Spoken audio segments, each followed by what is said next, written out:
Su Jie's mouth curled into a smile. At this farm that churns out 2 million pigs a year, an average of over 5,000 pigs were slaughtered every day. The soul-summoning banner alone could condense nearly 20 yin souls in a single day, including the output from other farms as well as the slaughter of cattle, sheep, and meat chickens that added up to 30 to 40 yin souls a day, easily exceeding 10,000 yin souls over the course of a year. No need to kill a single person, one could effortlessly obtain a large number of yin souls.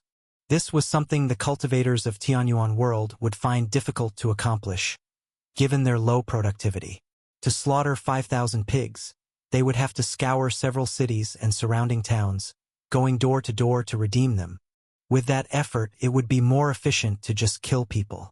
But in modern society, a large farm could easily achieve this, and that was just the slaughter volume for one day. Even so, this wasn't the most impressive farm. In Hua country, where 900 million pigs were consumed a year, the most powerful breeding company had an annual turnover of 60 to 70 million pigs, with a market value of several hundred billion. And Su Jie's goal was precisely to become such a company, or even to surpass it. Starting from today, since we've acquired Mu Hua Company, we must make some major moves. Let's start with raising salaries. All Mu Hua Company employees will get a 10% raise. Su Jie announced indifferently, pleased with the soul-summoning banner's absorption efficiency and even more eager for the employees to work diligently, providing more yin souls for him. Some financial expenditure was not that important. After all, money was meant to be spent. There was silence for a few seconds. The farm manager's mouth hung open, his body shuddered, and then he finally realized. Thank you, Mr. Su. You were so right just now. Our slaughterhouse has too much killing, and the feng shui is bad. Now, with the protection of the altar, we no longer need to fear sneaky demons. The attitude of the farm manager changed drastically in the face of the irresistible force of a pay raise, succumbing without bottom line. What had seemed a somewhat eerie altar now felt dearer than his own ancestors' tombstones. Anyone daring to speak against it would be showing grave disrespect to Chairman Su. When this news spread throughout the farm, it caused a sensation. Stimulated by money, employees no longer had any qualms about the establishment of the altar. Instead, they praised it extensively, asserting that it was a proper gesture of respect for folk traditions. Mr. Su, there's been a problem. Just as the farm was buzzing with excitement, Lu Yingying hurried in and found Su Jie. What's the problem? Su Jie closed the protective glass and turned around. A lot of negative news about our company has shown up online. Take a look at this. Lu Yingying took out her phone and showed Su Jie the messages. Explosive. Mu Hua Food Company has changed hands. Tianyuan Home has acquired Mu Hua Food for 6.8 billion Hua Yuan. What could be the intrigue behind a timber seller getting into farming? Please see our analysis below. The actual controller of the new Mu Hua Company is under 25 years old. Such a leader is simply incapable of leading Mu Hua out of its loss-making trend. The company's future is worrisome. Your next read awaits at Empire. Our news reporter received an anonymous tip claiming that Mu Hua Company owes money to grain suppliers, has delayed payments for corn purchases, and faced suspension of pig feed supplies, leading to a tragic incident of pigs eating pigs. Mu Hua Company confronted with massive public protests. It is known that for many years, Mu Hua has been lenient in dealing with pollution, prompting concerns about the safety of the pork produced by such an enterprise. According to Consumer Reports, we have obtained a sample of pork from Mu Hua to conduct tests, and found that multiple hormones exceed the standard. It's suspected that during the breeding process, to maximize profits, hormones were massively misused. One news story after another appeared in Su Jie's field of vision, all publishing negative information about Mu Hua Company, and it seemed they had also purchased a lot of popularity online, as many people were discussing it. Mr. Su, due to the impact of these news stories, our stock market value has been falling continuously, and now the company's market value has already dropped by 18%, and it's still sliding down. Lu Yingying said worriedly, as the adverse effects brought by these negative news pieces had begun to manifest in the stock market. The stock market, why fuss about that? We don't need to make money off the stock market anyway. Su Jie didn't care about the stock market at all, nor was he afraid of how much his nominal wealth had shrunk. His game was about heavy asset cash flow.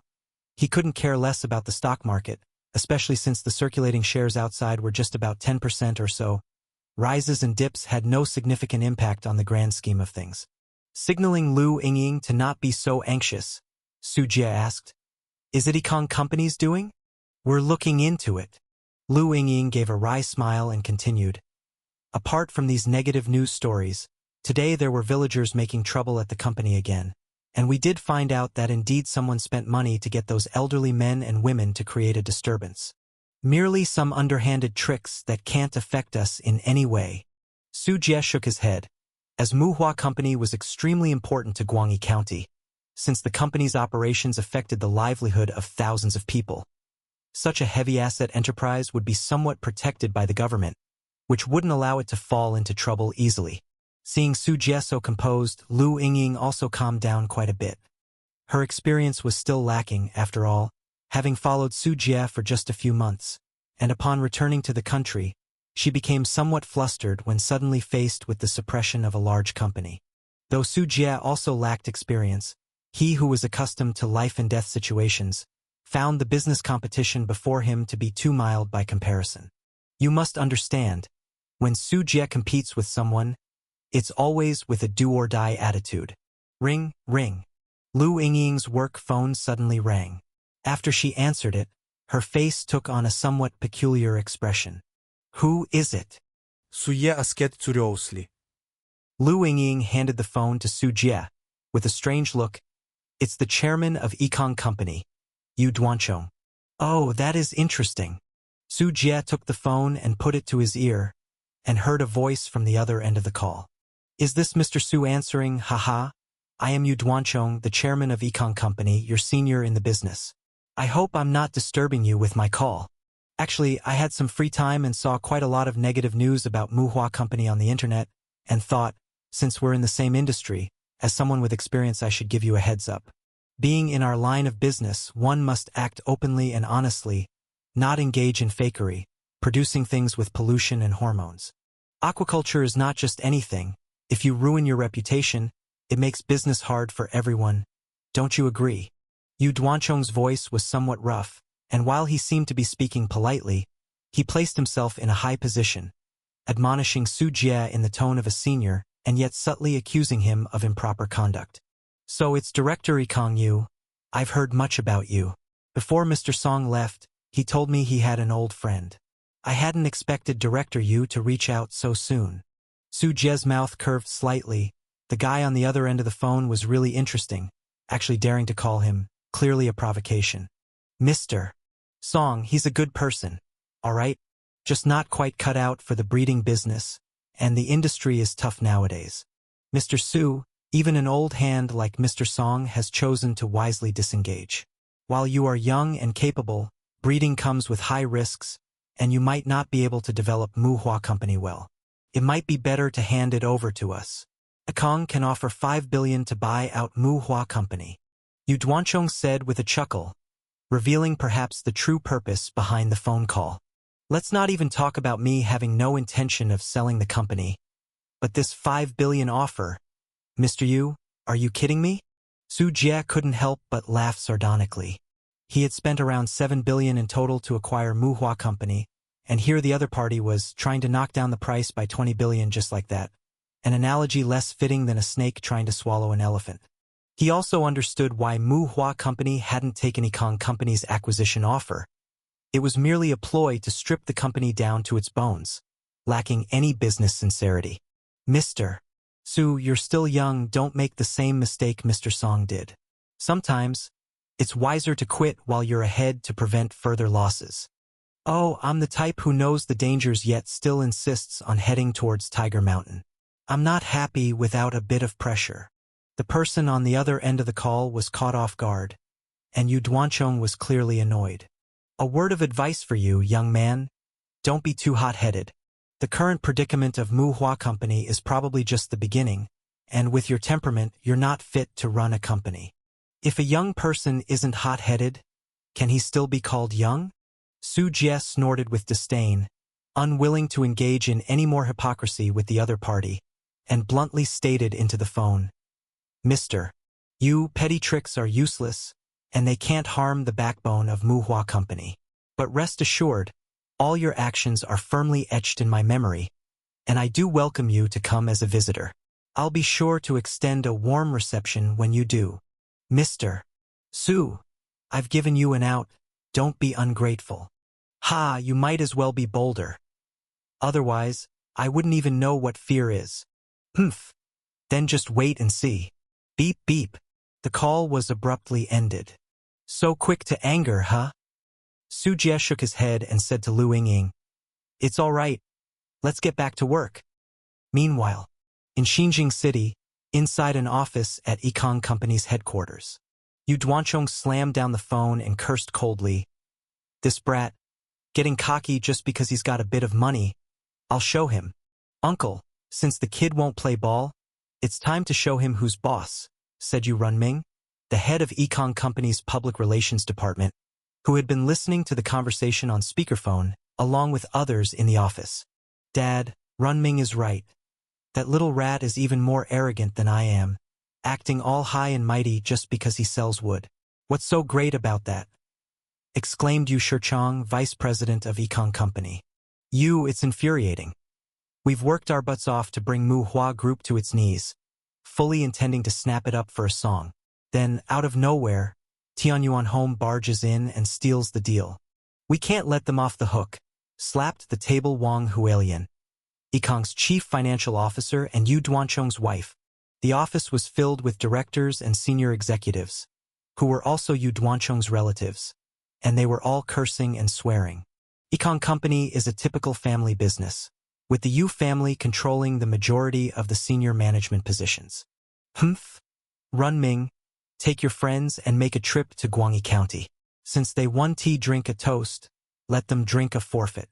Let's show them that not everyone can handle the breeding business. Snorted Yu Duanchong, opting for a more aggressive approach. This was about a rivalry involving billions of interests, with both companies located in Xiping Province. At the top two positions in the breeding industry, they had been competing for many years. Now that Song Qingda had finally been pushed out and he was about to dominate the breeding industry in Xiping Province, soon he could form a semi-covert monopoly. Then he would be able to buy pigs at low prices from contract farmers and sell piglets and feed at high prices. At this critical juncture, he, of course, didn't want Su Jie coming in to stir up trouble. "I'll be there soon. Just you watch, uncle." Yu Runming got up, rubbing his hands together, decided to teach the ignorant newcomer a lesson. Guangyi City, in front of the Muhua Company building. A black business car was parked there. Inside the car, Yu Runming, who came from Xinjing City, smoked a cigarette.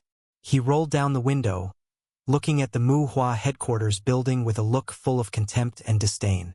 "Brother Yu, we found out that the person in charge at Muhua Company is a woman named Lu Yingying, who parachuted over from Tianyuan Home to take over Muhua. She leaves the company every night at 9 o'clock. We have figured out her driving route, but her place of residence is not easy to get into. It's the most high-end building complex locally." A short and sloppy-looking young man ran up to the car and reported, "Not bad. Let's start by scaring the other side first, Mountain Mule, you know what to do." Yu Runming snapped his fingers, giving the order. "Heh, you don't have to tell us twice, brother Yu. We've done this kind of thing before, guaranteed not to slip up." The young man known as Mountain Mule swung his head cockily. He was essentially a troublemaker, and such tasks were right up his alley. "Brother Yu, how far should we go? There are more surveillance cameras now, and if we make too much noise, it'll attract trouble." There were several other people in the car, all cronies who usually hung out with Yu Runming. None of them were upstanding citizens, and they sometimes did dirty and tiring jobs for the Yu family. "Just give the other side a warning, don't make too much of a fuss. After the job is done, there will be benefits for you," Yu Runming said casually as he stubbed out his cigarette. Time quietly passed, and soon it was 9 o'clock in the evening. Lu Yingying ended a day of busyness, having just taken over Muhua Company, and was in the midst of a slew of tasks. Leaving the Muhua Company, Lu Yingying got into a Maybach car in the underground garage and said to the driver, "Lao Wu, let's head back to the villa." "Yes, Miss Lu." The driver started the car, followed by another vehicle that also moved along. Inside was a team from Jekka Security, who had obtained visas to enter the country. With a population of 1 million, Guangyi County wasn't large in area. The distance from the Muhua headquarters building back to the residential villa wasn't far. However, it was at this moment that the unexpected occurred. Bang! On a rather secluded street, a van burst from around the corner and scraped against the Maybach. The sound of brakes screeched, and Lu Yingying frowned, asking her driver, "Lao Wu, did we hit someone?" "Miss Lu, they were the ones who violated the rules. I'll go take a look." Lao Wu unbuckled his seatbelt, but just as he got out of the car, he saw 7 or 8 guys emerge from the van, reeking of alcohol, cursing at him. They were armed with baseball bats, steel pipes, and so on, and started to swing at him. Lu Yingying heard the commotion and, through the car window, saw the driver they had hired, Lao Wu, surrounded by a group of people. "Damn it! Driving a luxury car like you're something special. Huh? These blind idiots. Brothers, smash it for me and drag the people inside out for a beating. Look at that. There's a real beauty inside. Must be some rich guy's kept mistress. Right, definitely a fox spirit. Let's teach her a lesson." The gangsters, reeking of alcohol, cursed and swore as they swung their weapons and smashed them towards the car. Lu Yingying was startled, having not expected such an incident to occur. What she hadn't noticed was that a beautiful bracelet on her wrist was slightly warm. It was a gift from Su Jie, said to be blessed by a high monk, guaranteed to be very effective at keeping one safe. A few of the thugs at the front suddenly felt an uncomfortable sensation in their chests and their steps slowed down. Right then, several members of Jekka Security swiftly exited a van behind them, wielding batons and striking out. Mountain Mule was stunned, not expecting these bodyguards to be so fierce. Each one of them was muscular and their cold gazes were somewhat frightening. Before he could react further, these Jekka security guards stormed into the fray like tigers among wolves, leaving the gangsters crying for their fathers and mothers. These bodyguards, assigned to Hua Country, were selected from thousands of Jekka security personnel through rigorous screening for their outstanding abilities. They all had blood on their hands. Against a group of thugs, even without firearms, their overwhelming combat prowess allowed them to easily floor the numerically superior gangsters. "Damn, we've hit an iron wall." A curse slipped from his mouth just as Mountain Mule was about to run, only to be flipped over by a kick from behind by a Jekka security member, who then subdued him snugly with a series of grappling and combat moves. When the conflict was over, Lu Yingying stepped out of the vehicle, her expression unchanged. The Mande region was much more violent than domestically. This was just child's play. "Who sent you here?" Lu Yingying glanced around, though inside she already had a guess at the answer. "Pa, you bitch, just you wait. When I—" Mountain Mule was about to arrogantly spout off, but was swiftly silenced with a harsh slap to the face by Jekka Security. These Jekka Security didn't care about excessive self-defense. Their families were in Mande region, aware of Lu Yingying's influence and status there. If Lu Yingying was harmed, their privileges would be revoked, and their families would suffer, so their loyalty to Jekka Company was absolute. "Boss, how shall we deal with them next?" One of the Jekka security approached Lu Yingying, speaking in a deep voice. His Mandarin might not be perfect, but it was comprehensible. "Call the police," Lu Yingying instructed, knowing this wasn't the place for recklessness. The police responded quickly, arriving at the scene soon after and taking the group back to the station. After making a call to Su Jie, Lu Yingying proceeded to recount the events at the police station. Since there were surveillance cameras at the site of the incident, everything was clear. It was a typical case of drunken brawling and harassment. Later, a car pulled up at the station. Su Jie got out, straightened his collar, and walked into the police station with a few lawyers in tow. "Mr. Su. Lu Yingying was explaining something to the police, but immediately ran over upon seeing Su Jie. "How's everything been handled? Are you hurt?" Su Jie looked at Lu Yingying, scanning her with spiritual power, finding no issues. I'm fine. The people from Min Sang protected me. Lu Yingying gestured to the JECA security personnel and recounted the incident. Thank you all for your hard work. You did well in handling this matter. A 12-month bonus for each of you, Su Jie said, promptly rewarding them without further ado. Serving JECA is our duty. It's no hard work.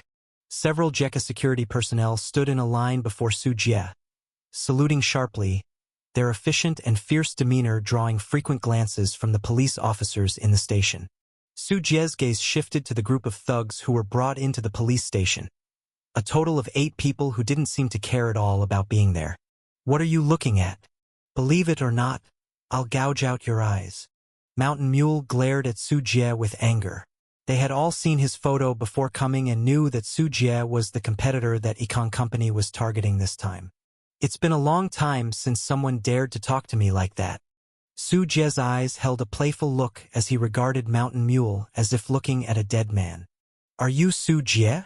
Aside from these few thugs, there was also a man in a suit in the police station. Seeing Su Jie, he straightened his collar, walked over, took out a lighter to light a cigarette, and introduced himself. My name is Yu Runming.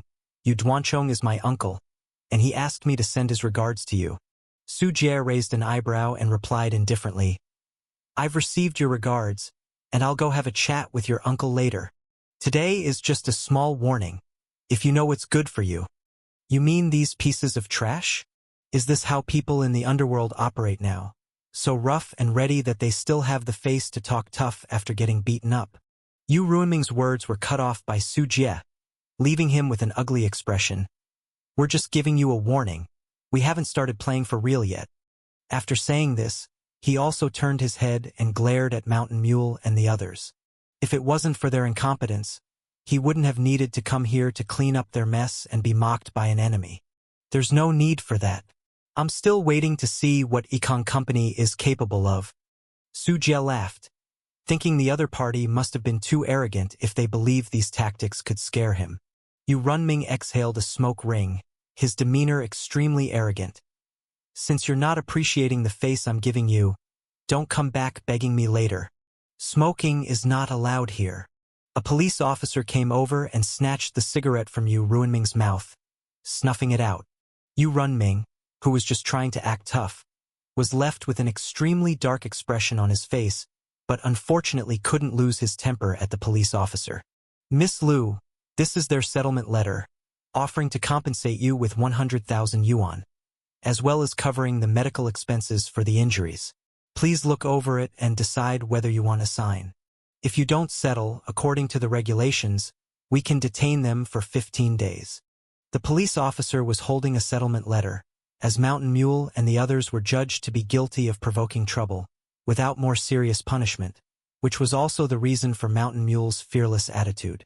For people like Mountain Mule, who were used to being detained for 10 or 15 days, it was nothing out of the ordinary. I don't want the money. Keep these scumbags locked up.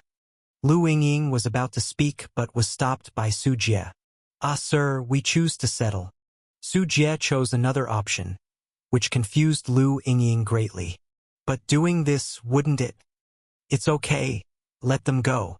Su Jie ruffled Lu Yingying's hair. It was a bit too ostentatious to take action here. Better to let them leave and whatever happens outside, that's where Su Jie would have the final say. Su Jie also wanted to see what kind of moves these people had up their sleeves. Is that your decision? The police officer asked again. Yes, we've decided we choose to settle. Lu Yingying signed her name on the settlement letter. Send over your account number, and I'll transfer the money, but don't think this is the end of it. Yu Runming's gaze was icy cold, filled with threatening intent. Released by the police, Mountain Mule and his gang strutted out, casting unfriendly looks at Su Jie. No need for that, you better keep the money for yourself. Su Jie left the police station with Lu Yingying and got into his car. Before getting into the car, Su Jie gave Yu Runming a friendly smile. We'll meet again soon, gentlemen. I believe we'll be seeing each other again very soon. The convoy sped away, leaving behind Yu Runming and the others with discontented expressions. cursing at the entrance of the police station, venting their frustration. 2 days later, nighttime, Muhua number 1 breeding farm in Guangyi County. Because pig farms inevitably have some odors drifting around, the number 1 breeding farm was located in a very remote suburb. Besides the breeding farm, the surrounding area was covered with uninhabited mountains and forests. At that moment, in the midst of the forest, Yu Runming appeared with 7 or 8 thugs. "Brother Yu, do we really have to do this? This seems a bit too much," one of the underlings nervously remarked, afraid of getting caught if something went wrong. If they went in, that would be at least 10 years in prison to start with. "What are you afraid of? Keep tight-lipped, and I will take the fall if anything happens." Yu Runming coldly snorted, his eyes filled with malice. "I have already discussed this with the uncle. Since we're completely at odds now, it's all or nothing. We aren't giving them any chance to turn things around." Mountain Mule slapped the underling across the face and cursed. "What are you afraid of at this critical moment? Has Brother Yu ever treated us badly?" Yu Runming raised his hand to stop Mountain Mule and added, "I know what you all are worried about. Our econ company won't let you down. After this job, everyone will get 1 million each. How many years would it take you to earn that much money? Once it's gone, it's gone." Upon hearing this, the gang's eyes gleamed, and they breathed rapidly. Even the one who had been slapped no longer cared about the pain, repeatedly saying, "Brother Yu, we'll do whatever you say. We listen to you." For these thugs, they had nothing to lose. 1 million was enough for them to take the risk. Yu Runming signaled to Mountain Mule with a glance, and the group unpacked several drones that had been modified from their backpacks. Then Yu Runming took out several glass bottles and carefully mounted them on the drones. The thugs, working in small groups, controlled a drone each and, under the faint moonlight, directed the drones towards the Muhua number 1 breeding farm. "This time, I'll see if you die." An excited smile spread across Yu Runming's face. The bottles carried by those drones contained the African swine fever virus. African swine fever is a major killer. It's an acutely febrile disease of pigs, highly infectious, with a short disease course and a mortality rate of up to 100%. If one pig in the farm contracted the virus, it could quickly spread throughout the whole breeding operation. Then, the entire farm would have to be scrapped. Even if there were any pigs left alive that hadn't contracted the disease, to prevent the spread of the swine fever virus, they would also have to be culled and buried. Yu Runming planned to use the drones to drop the swine fever virus into the breeding farm to facilitate rapid transmission of the virus. This way, all 2 million pigs inside would be doomed, resulting in a total loss. Calculating at a cost of 1,800 yuan per pig, the death of 2 million pigs would result in a loss of at least 3.6 billion yuan. Certainly enough to drive Muhua Company to the brink of bankruptcy. "To think you could compete with us at Ekong, clueless fool." The more Yu Runming thought about it, the more excited he became. He already began to imagine Su Jie kneeling and crying, begging them to buy out Muhua Company. Though Muhua Company wouldn't have many pigs left by then, its equipment, factories, land, and skilled workers were still valuable. A drone flew leisurely, but it hadn't even left the woods yet.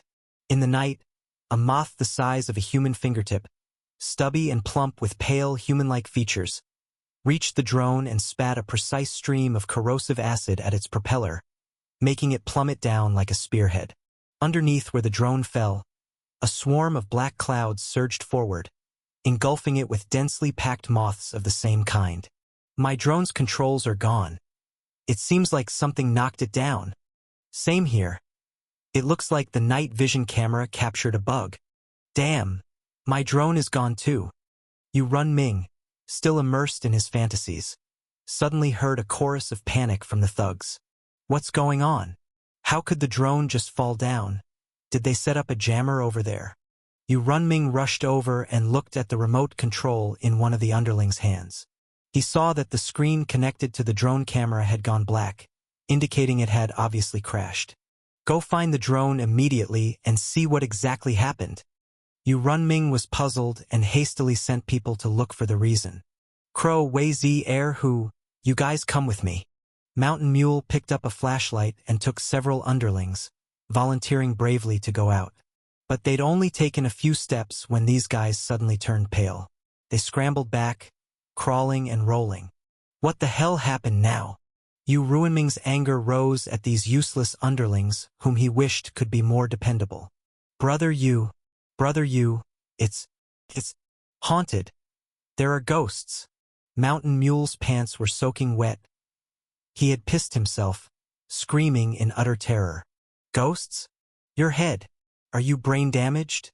With such little courage, how can you survive in this life? Believe it or not, I could kick you to death. Furious, Yu Runming could not understand how the usually dependable underlings had become such an embarrassment after arriving in Guangyi County. Grabbing the remote control in his hand, Yu Runming was about to smash it. But at that moment, he heard a strange rustling sound coming from the woods. What followed made his heart stop, and his pupils dilate in terror. Rows of pale corpse hands were crawling on the ground, their eerie pale skin and fingers moving in a disturbing and terrifying manner. Ghosts! Ghosts! Yu Runming let out a scream. He wanted to run, but his legs would not obey. The other gang members, seeing this, were so frightened that their souls were nearly shattered. Their cries and screams could be heard non-stop. But when they tried to run, it was already too late. Rows of pale corpse hands covered them, seizing their arms and legs, rendering them immobile. Hee. Waited 2 days for you, and this is what you came up with. I thought you were planning on murdering someone. In the darkness, Su Jie slowly emerged, still holding the bottle containing the African swine fever. Are you human or ghost? It was too dark for Yu Runming to recognize Su Jie. We just saw each other 2 days ago and you already forgot me? I told you we'd meet again soon. As Su Jie approached, his face was also visible in the moonlight. For a moment, all the gangsters, including Yu Runming, were dumbfounded. They thought it was a ghostly occurrence, but behind the scenes, it was a person manipulating everything. How could it be you? Yu Ruinming's throat desperately swallowed saliva, and goosebumps covered his skin. What kind of enemy had he provoked? The enemy even possessed supernatural power. Instinctively, Yu Runming struggled fiercely, his hands flailing, trying to escape from Su Jie's vicinity. Is it so strange that it's me? I am your number one enemy. It's really not appropriate to ignore me like this. Smirking, Su Jie stepped down, crushing one of Yu Ruinming's palms into pulp. In an instant, excruciating pain pierced through Yu Ruinming's heart, causing his facial features to contort as his screams echoed through the air. Why scream so loudly? I can hear you, Su Jie said as he dug his ear, his face displaying an indifferent expression. My hand. It hurts so much. It's a misunderstanding. Everything is a misunderstanding. I give up. At that moment, Yu Runming was truly frightened. In Su Jie's calm expression, he could see not a trace of mercy or sympathy. To the other party, it was as if he was stepping on an ant. His life meant nothing. Su Jie squatted down, patted Yu Ruinming's face, which had twisted out of shape from pain, and chuckled. Tiske. Look at you now. Didn't you say I would come back begging you? How the tables have turned. This isn't right. My uncle is the chairman of Yikong. I will persuade him not to oppose you. Let me go back, and I will speak for you, I will stand up for you. Wait, you'll persuade him not to oppose me? The problem now is, I don't want to let him go. Su Jie's face revealed a devilish grin as he pulled out a handful of human-faced moths from his pocket. What are you going to do? Stop. I beg you. At the sight of the human-faced moths, Yu Ruinming's eyes nearly bulged out of their sockets, his voice altering from extreme fear. My little pets want to have some fun with you. Su Jie placed the human-faced moths on Yu Ruinming's chest, where they opened their jaws wide and started ripping his flesh voraciously. They then proceeded to crawl inside his ribcage, burrowing into his viscera to gnaw. Some burrowed into his limbs along the blood vessels and muscles. The intense pain caused Yu Runming to spasm and convulse. This sensation of insects gnawing inside his body brought unbearable pain, far beyond imagination. He could only emit a series of inhuman screams, sounds of pain and despair echoing repeatedly through the woods. Mr.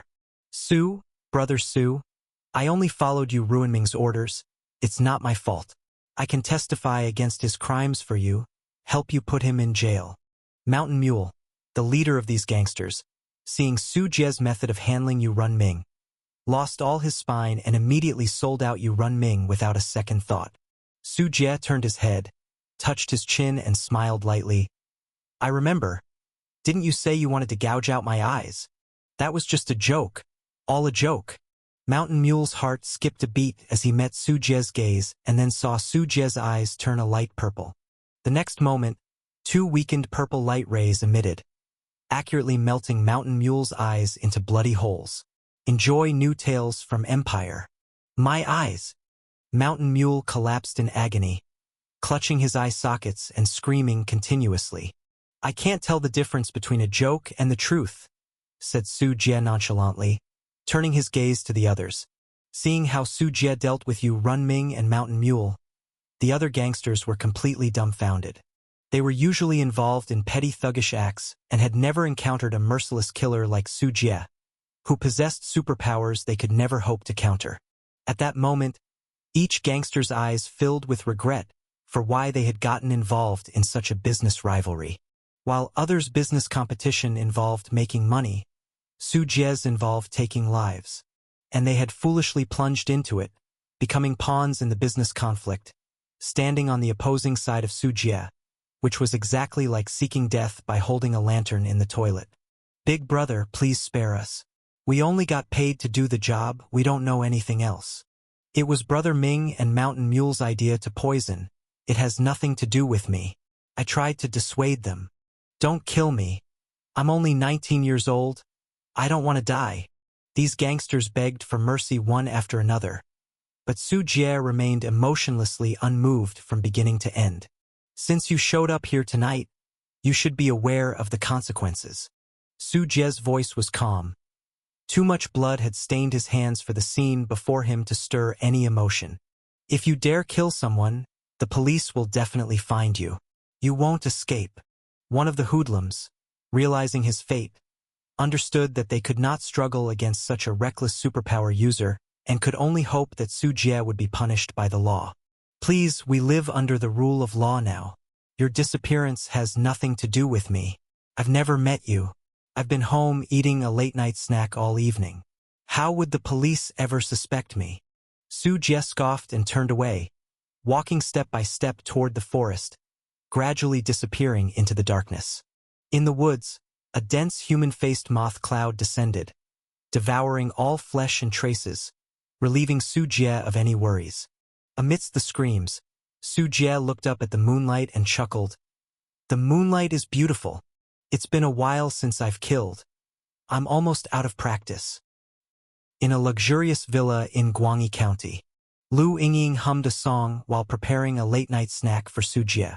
At home, she wore light clothes, her attractive figure clearly visible. Su Jie, the spicy crayfish is ready. Come and eat. Spicy crayfish and several other dishes were brought to the table, along with some cold beer taken out from the refrigerator. But Lu Yingying saw no sign of Su Jie. Strange, he just asked me to make a late-night snack. Where did he go?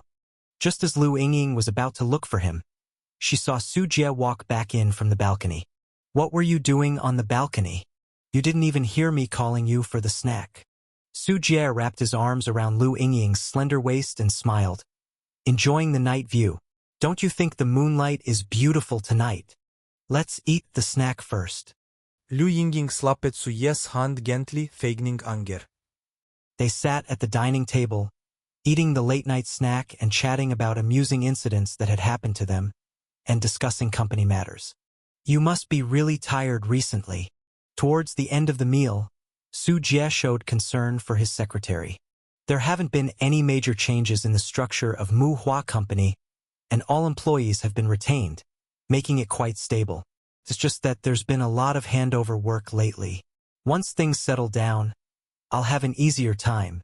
Lu Yingying, somewhat materialistic, actually reveled in this commanding lifestyle, controlling a company with thousands of employees and managing billions in funds.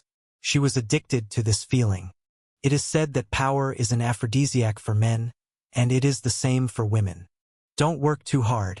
Once you're done with this busy period, I'll take you on a holiday. We haven't really enjoyed a honeymoon vacation yet. Really? Lu Yingying's eyes lit up with anticipation.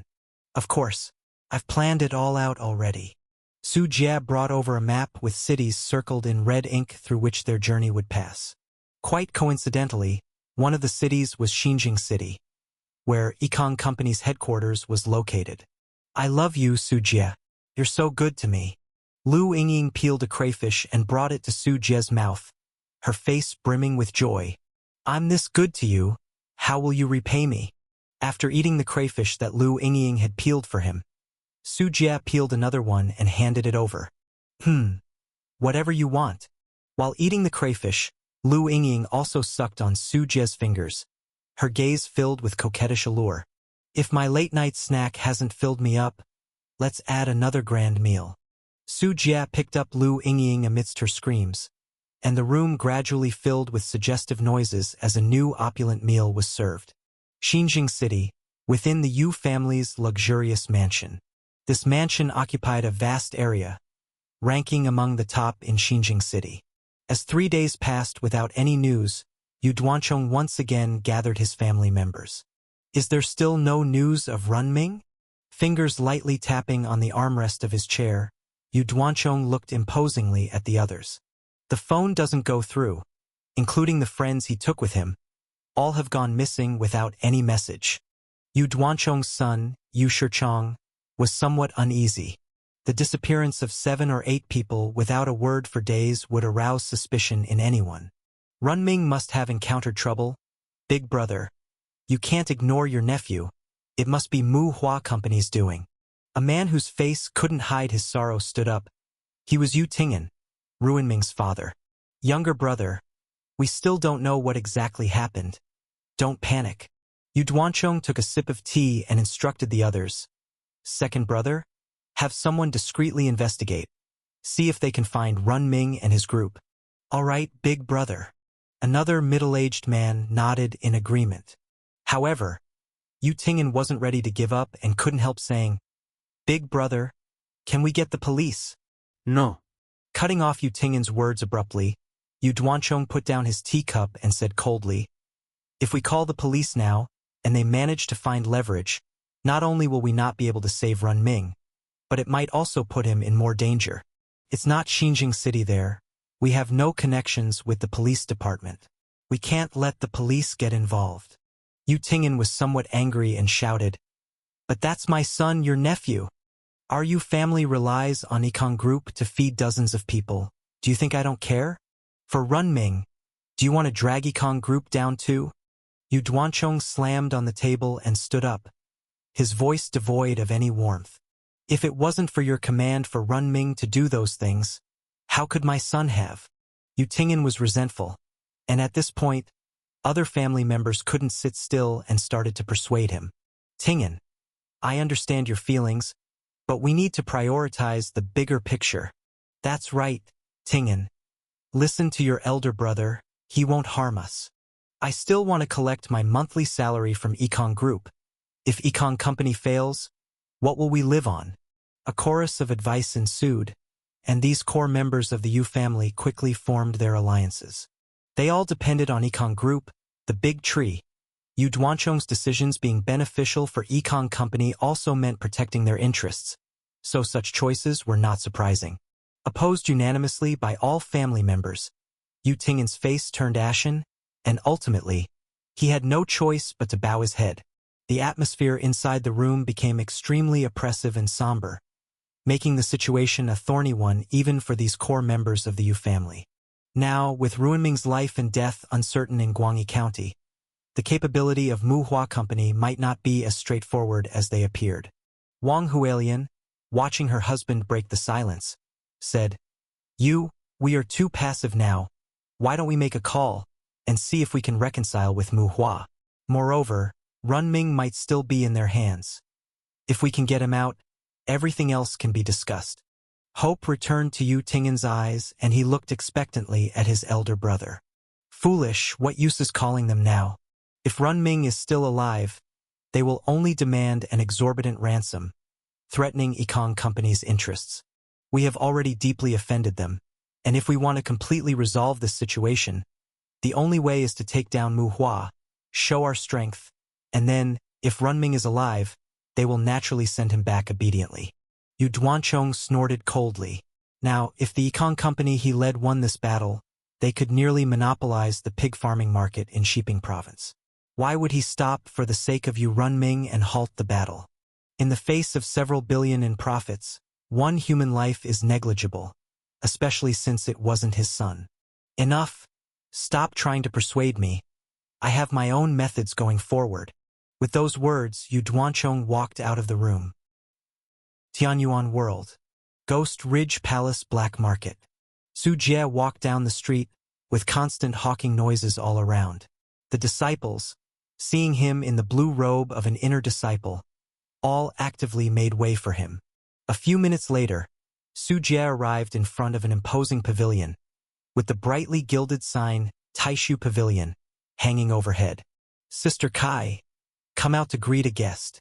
Entering Taishu Pavilion, Su Jie called out, TSK, what greeting a guest? You make it sound so crude. This is not a brothel. A voluptuous and beautiful mature woman came over, her tight palace dress hardly containing her lush figure, accentuating her slim waist, flat stomach, and round, full buttocks in the most enticing shapes. Isn't that just a testament to how popular you are? Sister Kai, you're so pretty. If you went to Wanhua Building, all those young girls would feel downright ashamed. Discover more content at Empire. Mr.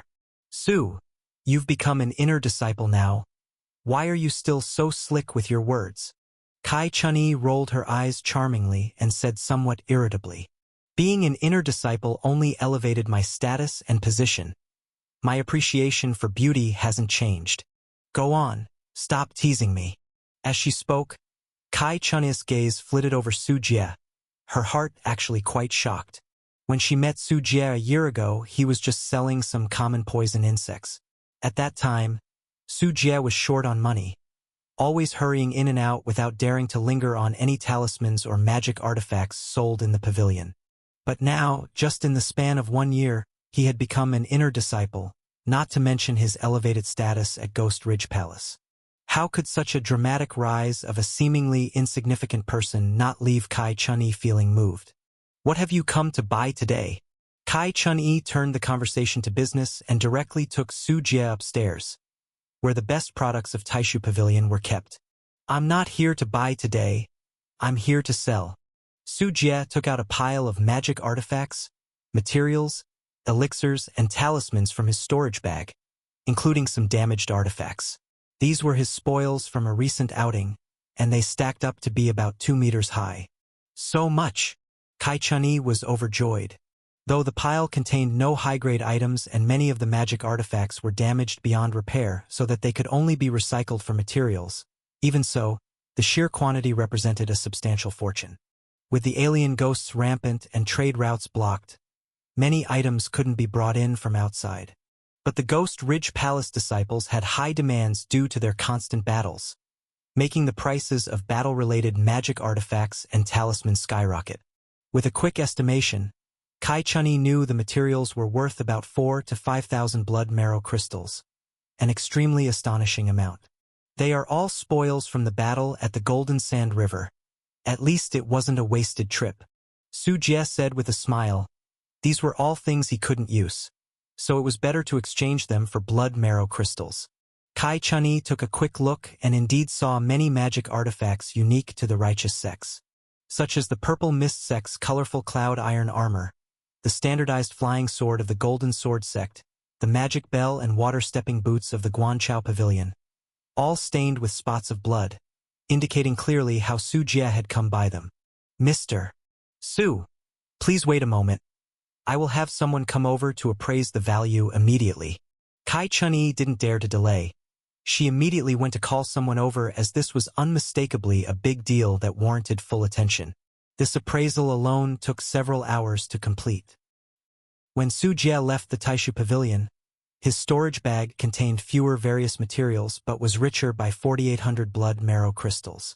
Adding to the spirit stones and blood marrow crystals Su Jie already held, his wealth now broke through the 10,000 mark.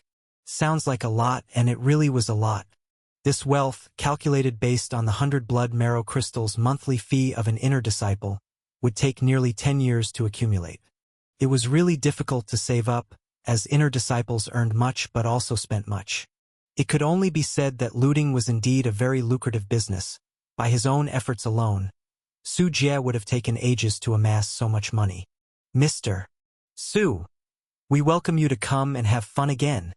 Kai Chun-yi personally saw Su Jie to the door, an honor reserved for valued clients only. Su Jie gave a mischievous smile and raised his eyebrow. Have fun with what, Sister Kai? Speak plainly. Kai Chun-yi placed her hands on her hips, saying, Mr. Su, how about I give you a massage and back rub personally? That lacks sincerity. Sister Kai, why don't you consider visiting my residence? It's where the real fun activities are. Su Jie teased Kai Chun-yi for a couple of sentences, then turned and left the black market. This time, Su Jie left openly and legitimately. Even though many disciples knew he was wealthy, no one dared to rob him. Incidents from the past where he was forced to rob before retreating back to Blue Star were not likely to be repeated for Su Jie now. After leaving the black market, Su Jie arrived at an active volcano. The surface of the mountain was bare, covered with sulfur and volcanic ash. But that was just the surface. Su Jie took out his inner disciple token, and after the law enforcement team verified his identity, he successfully entered the refining hall belonging to the Ghost Ridge Palace. Inside the volcano, pavilions soared amidst hot, searing waves of air that were segregated by arrays, while various exotic flowers and plants thrived wildly, blooming into a dazzling sea of flowers.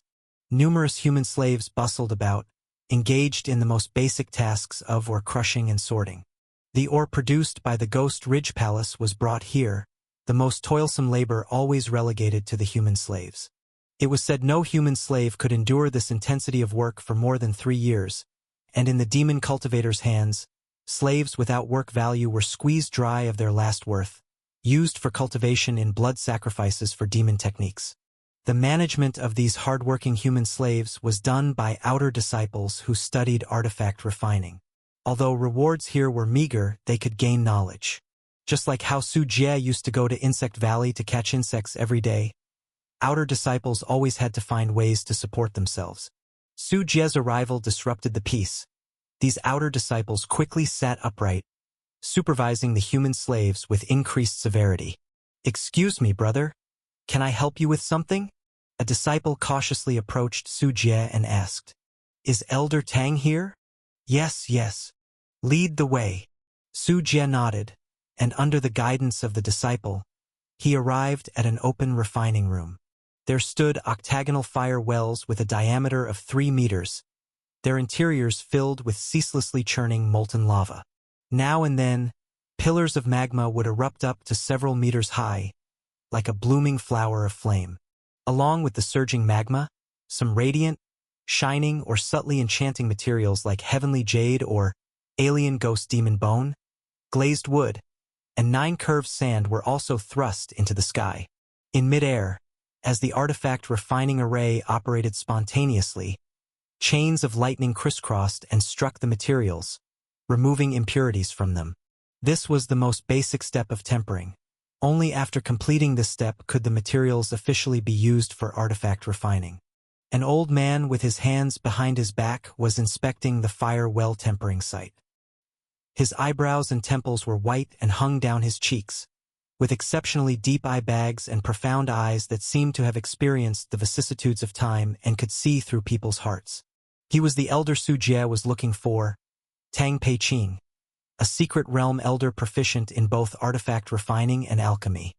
He was also one of the most famous Gu masters inside Ghost Ridge Palace, having cultivated many poisonous insects with various eerie abilities. Moreover, he was the oldest elder in Ghost Ridge Palace, reputed to be 280 years old, even more seasoned than Taoist Chiu. Disciple Su Jie, a student of Taoist Qiu's lineage, greets Elder Tang. Su Jie quickly stepped forward and performed a bow. Tang Peiqing's eyebrows drooped slightly as he said indifferently, "From Taoist Qiu's family? Did your master send you to find me?" "No, I wanted to buy a bottle of corpse scale worms from Elder Tang." Su Jie stated his purpose. He planned to use them on Blue Star. These corpse scale worms were extremely tiny and could freely carry various types of viruses, possessing strong infective capabilities. Enjoy new adventures from Empire. The only disadvantage was that these corpse scale worms had an exceedingly short lifespan, dying shortly after use, and lacked reproductive abilities to prevent other Gu masters from learning and cultivating them. Only Tang Peiqing knew the breeding method. "Did you bring enough money?" Tang Peiqing gave Su Jie a few more looks and directly asked the core question. He bred various kinds of poisonous insects, sometimes selling them to disciples to earn money. These corpse scale worms were specially cultivated, originally just a common flea. "The money is sufficient, Elder Tang. Rest assured, I don't do things on credit." Su Jie patted his chest, now financially robust and not short on cash. "No, I am willing to give credit here." Tang Peiqing stared at Su Jie and said indifferently, "If you can't pay back, your body can also make the payment. Many of my poisonous insects lack good cultivators to serve as breeding nests." Su Jie's heart pounded. Indeed, few of these elders were normal. "No, I'll pay directly with cash," Su Jie said without hesitation, not daring to test whether Taoist Qiu would protect him. Tang Peiqing seemed somewhat disappointed, flicked his sleeve, and a line of bottles appeared in front of him, varying in size and totaling dozens. "What grade of poison do you plan to buy?" Like a vendor, Tang Peiqing generously displayed the various deadly poisons he had produced. These toxins were all compatible with the use of corpse scale worms, which acted like fighter jets, and these toxins were the various types of ammunition and weapons, customized for different enemies. "I need a toxin with high transmissibility and concealability, one that's difficult for others to detect." Su Jie stated his needs, knowing that even the weakest toxin from Tang Peiqing was exceedingly lethal. "Then choose this mica in vein poison. Go back and check your needs. If you're planning to deal with cultivators, keep it in its original concentration. If it's for ordinary people, dilute it with more water. Additionally, take this bottle of corpse scale worms. In consideration of Taoist Qiu, I'll charge you this amount." With his left hand, Tang Peiqing gestured a figure that even made Su Jie wince at the cost. But there was no choice, as these worms were exclusive to Tang Peiqing. Su Jie took out the blood marrow crystal and paid. The other party took the blood marrow crystal and handed over 2 bottles, one containing the mica in vein poison and the other, the corpse scale worms, as well as an instruction manual to Su Jie. All of these items were extremely dangerous, to prevent anyone from accidentally poisoning themselves. Upon receiving them, Su Jie saw one bottle contained a black liquid, while the other housed a cluster of tiny, dense worms. The worms were extremely small, just 0.2 millimeters in size, and similar in shape to fleas. At that moment, they were dormant inside the bottle, which was how corpse scale worms looked when hibernating. The steep price was, nonetheless, worth the value. Once infected with the mica in vein poison, even disciples at the 6th or 7th level of the Yunling realm would be severely affected, with a light infection causing bodily chaos, while a severe one could result in immediate death. Combining it with the corpse scale worms would have an even greater effect. The method of use is all here. Consecrate it for a while and remember, once you open the bottle, you must use it within an hour, or it will lose all its potency. After explaining how to use it, Tang Peiqing sent Su Jie away. Unfazed, Su Jie took the mica in vein poison and corpse scale worms back to his residence, then returned to the Blue Star world. Xinjing City. Lu Yingying was walking arm-in-arm with Su Jie, browsing the largest mall in the area, entering various jewelry and clothing stores. She wasn't shopping impulsively. Instead, she relished the process of choosing. Given how Su Jie treated her, she hardly lacked anything materially. "Let's grab something to eat. It's getting late." Su Jie glanced at his watch and took Lu Yingying to a restaurant. This was the 7th day of sightseeing with Lu Yingying. After dealing with most of the affairs at Muhua Company, Su Jie had asked Lu Yingying to take time off from work, and the two started a national honeymoon trip together. The first stop was the capital, the second was Shanghai, and now they were in Xinjiang City. Su Jie, try this. This crab with salmon is really delicious. Lu Yingying kept offering suye delicatesses. During their time in the Mande region, since Su Jie often had to leave for 10 days or half a month, she cherished every moment they spent together. All right, you eat more. Look how thin you've gotten. Ah, my figure is just about perfect. Where have I gotten thin? This area needs to fill out a bit more. Su Jie pointed at Lu Yingying's chest, at a pair of melons, suggesting she needed to work on that aspect. You're so improper. Lu Yingying blushed and looked around instinctively to check if anyone was nearby before relaxing. Why are you still shy?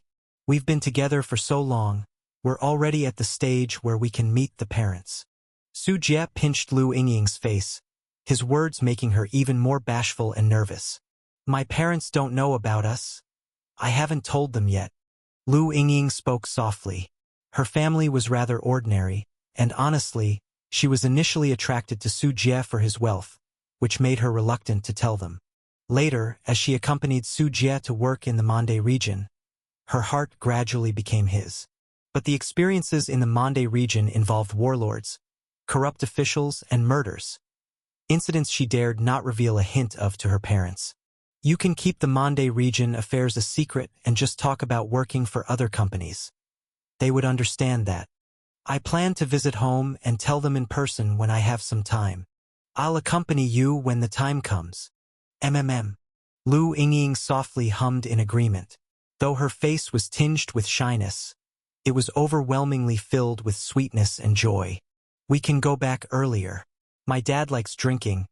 My mom enjoys square dancing, and I'll help you pick out gifts.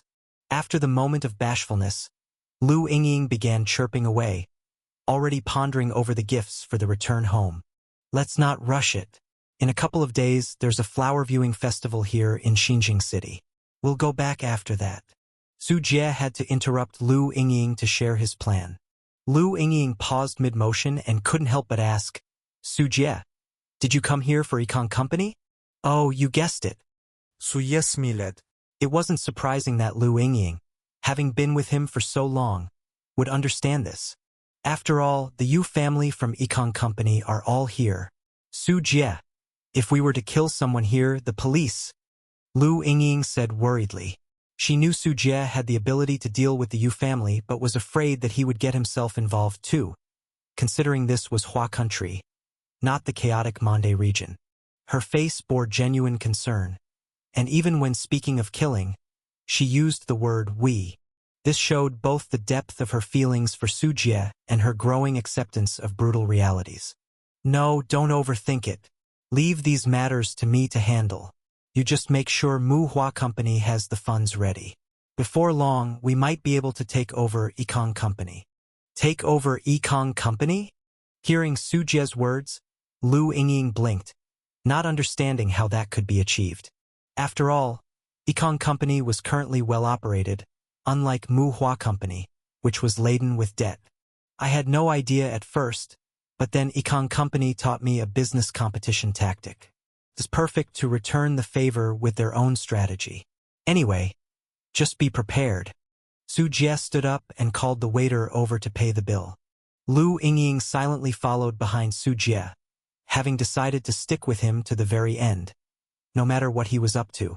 Back at the hotel, after a passionate night, Su Jie lit a stick of sandalwood, letting Lu Yingying sleep soundly. Then he dressed himself, caressed Lu Yingying's pretty face, said nothing, and pushed open the door to leave. In the corridor, as Su Jie stepped out, the working red light of the surveillance camera simultaneously dimmed. Inside the hotel's monitoring room, the equipment suddenly began to smoke as if some machines had overheated and burned out. Amidst the hotel staff's confusion, Ain Fire Blood Bee silently emerged and flew out of the window. Su Jie's stride was steady. He walked through the hotel's long corridor, took the elevator, and never encountered a single guest or staff member. The closest anyone got to encountering him always just missed by a hair's breadth. In the hotel lobby, the two front desk ladies suddenly discovered cockroaches crawling on their feet. They screamed and frantically called for help. Ding! At that moment, the elevator reached the first floor. Su Jie walked out of the elevator as if nobody else was there, striding across the hotel lobby. By the time the ladies had killed the cockroaches, Su Jie was already gone. On the street outside the hotel, Su Jie strolled leisurely, and every surveillance camera he passed happened to be conveniently obscured by a leaf, a plastic bag, a balloon, or something else just as he walked by, only for the obstruction to be carried away by small insects once he was past. Pugong Town. The largest breeding farm of Ekong Group, Pugong Farm, is situated here. The entire Pugong could be said to have completely taken on the shape of Ekong Company, with massive-scale pig farms, a smart logistics park, a food city, and an agricultural and pastoral manufacturing equipment incubation park, among others, creating a gigantic industrial aircraft carrier group for pig production. And the most core of them all is, of course, the pig breeding farm in Pugong. Pugong Pig Farm employs integrated high-efficiency breeding techniques and consists of 8 high-rise buildings arranged in a pattern, each reaching 19 stories and housing over 4 million pigs. It is the core of the Ekong Group's core, contributing over 80% of the company's revenue. As night deepened, Su Jie stood on a deserted hill outside Pugong Farm, spreading out dragonflies to monitor every move of the Pugong Farm. When he felt the timing was right, Su Jie took out the prepared mica in vein poison and corpse scale worms from the storage bag. First, he opened the mica in vein poison and cautiously poured the dark brown poison into a basin, diluting it according to the amount required. This type of mica in vein poison was extremely lethal even to cultivators, so Su Jie had to be very careful as well. Then Su Jie took out some bottled water and poured it into the basin bottle by bottle. The reason for this was that Su Jie's actions did not require such potent poison. Pigs' resistance couldn't compare to that of cultivators, so diluting it thoroughly would allow it to cover a greater number of pigs.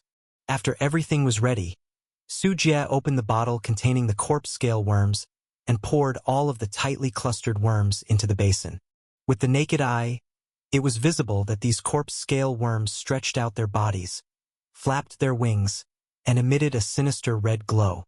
The poison in the basin boiled violently and then slowly evaporated, all absorbed by the corpse scale worms. Their size did not increase, but their appearance turned to a dull gray, almost invisible. Go! Su Jie waved his hand, and the corpse scale worms flew with the wind, their wings vibrating as they headed toward Pugong Farm. Inside Pugong Farm, despite it being night, the lights in the pig building were still bright. The stock of 4 million pigs needed care and inspection at all times. Any issues had to be dealt with promptly, and therefore, there were also many employees remaining there. The tiny corpse scale worms entered each pig house through windows, gaps in the doors, and other such places, and even if they flew right in front of the employees, they would not raise any alarm. Quickly, the first corpse scale worm entered a pigsty and landed on a pig. Next, the corpse scale worm displayed a proboscis-like mouthpart and inserted it into the surface of the animal's skin. Because the corpse scale worms were so small, this insertion was much smaller than even a mosquito bite and was virtually undetectable to the human eye. The pig seemed to feel slightly uncomfortable, twitching its tail, turning over, and then continuing to lay down and sleep soundly. A few seconds later, the corpse scale worm withdrew its mouthpart, flapped its wings, and flew toward another pig, repeating the previous action. Similar scenes occurred in each building of Pugong Farm. The corpse scale worms were like industrious little bees, injecting every pig with lethal poison. The entire process was not only rapid and efficient but also exceedingly covert, with nobody realizing that anything was awry. An hour later, these injected corpse scale worms flew back to Su Jie. Their brief lives dissipated with the wind, and after completing their mission, they died explosively. This was Tang Peiqing's method of preventing the poisonous insects from being learned by others. Xiao Qian, it's your turn to set out. Su Jie looked up at the sky, which was pitch black with scarcely any moonlight, making visibility quite low. He then summoned the thousand-hand centipede from his robe sleeve, allowed it to split into smaller centipedes, and selected dozens from them. Su Jie took out several soul-summoning banners from his storage bag, which he had prepared earlier, and attached them to the little centipedes. These small centipedes couldn't stray too far from the main body or they would collapse directly, but now, being only about a kilometer from Pugong Farm, distance was not an issue at all. Su Jie infused each soul banner with spiritual power to keep them operating for a few hours. One by one, the little centipedes flew into the sky, carrying the soul banners above Pugong Farm, circling at an altitude of 200 meters. Under the cover of night, the small, unlit, noiseless centipedes were invisible to the human eye. Just after Su Jie finished all these preparations, at Pugong Farm, the dreadful mica in vein poison finally emerged from its dormancy and began its violent outbreak. A pig that had been sound asleep suddenly started convulsing. Its limbs went into spasm and its surface veins bulged as if they were writhing earthworms gone berserk. Overwhelmed by intense pain, the pig let out mournful cries and its breathing weakened swiftly. In less than 5 minutes, the large pig became rigid, losing both breath and life. What's going on? Huang Hui, who was on night patrol at Pugong Farm, heard the pig's wails and hurried over to inspect, while using his walkie-talkie to report the situation. By the time he reached the source of the cries, he saw the pig on the ground in the throes of violent convulsions, its twisted veins protruding like it had been branded with a curse, enduring a painful struggle to death. SSS, what's going on here? Huang Hui froze for a few seconds in shock, having never seen pigs in such a state before. For a moment he even thought the pig resembled a zombie from a movie, with bulging veins as if it were about to pounce on him and bite him at any second. Hey, Huang Hui, what's the problem? Have you figured it out? The voice of the supervisor came through the walkie-talkie. Huang Hui picked it up, ready to respond, when suddenly he heard wails rising and falling in succession all around him. Looking around, pigs in nearby pens that had been lively and bouncing just moments ago were now falling and starting to convulse one after another, their wailing noises deafening. Hey, what the hell is going on over there? Why so much noise? Hearing the voice over the walkie-talkie, Huang Hui swallowed and replied with a dry voice, Boss, we seem to have a big problem. The pig farm has had an outbreak of swine fever. There was silence on the other end of the walkie-talkie for a few seconds, followed by a sound of chairs and tables being knocked over. And when the supervisor's voice came through again, it was an anxious roar.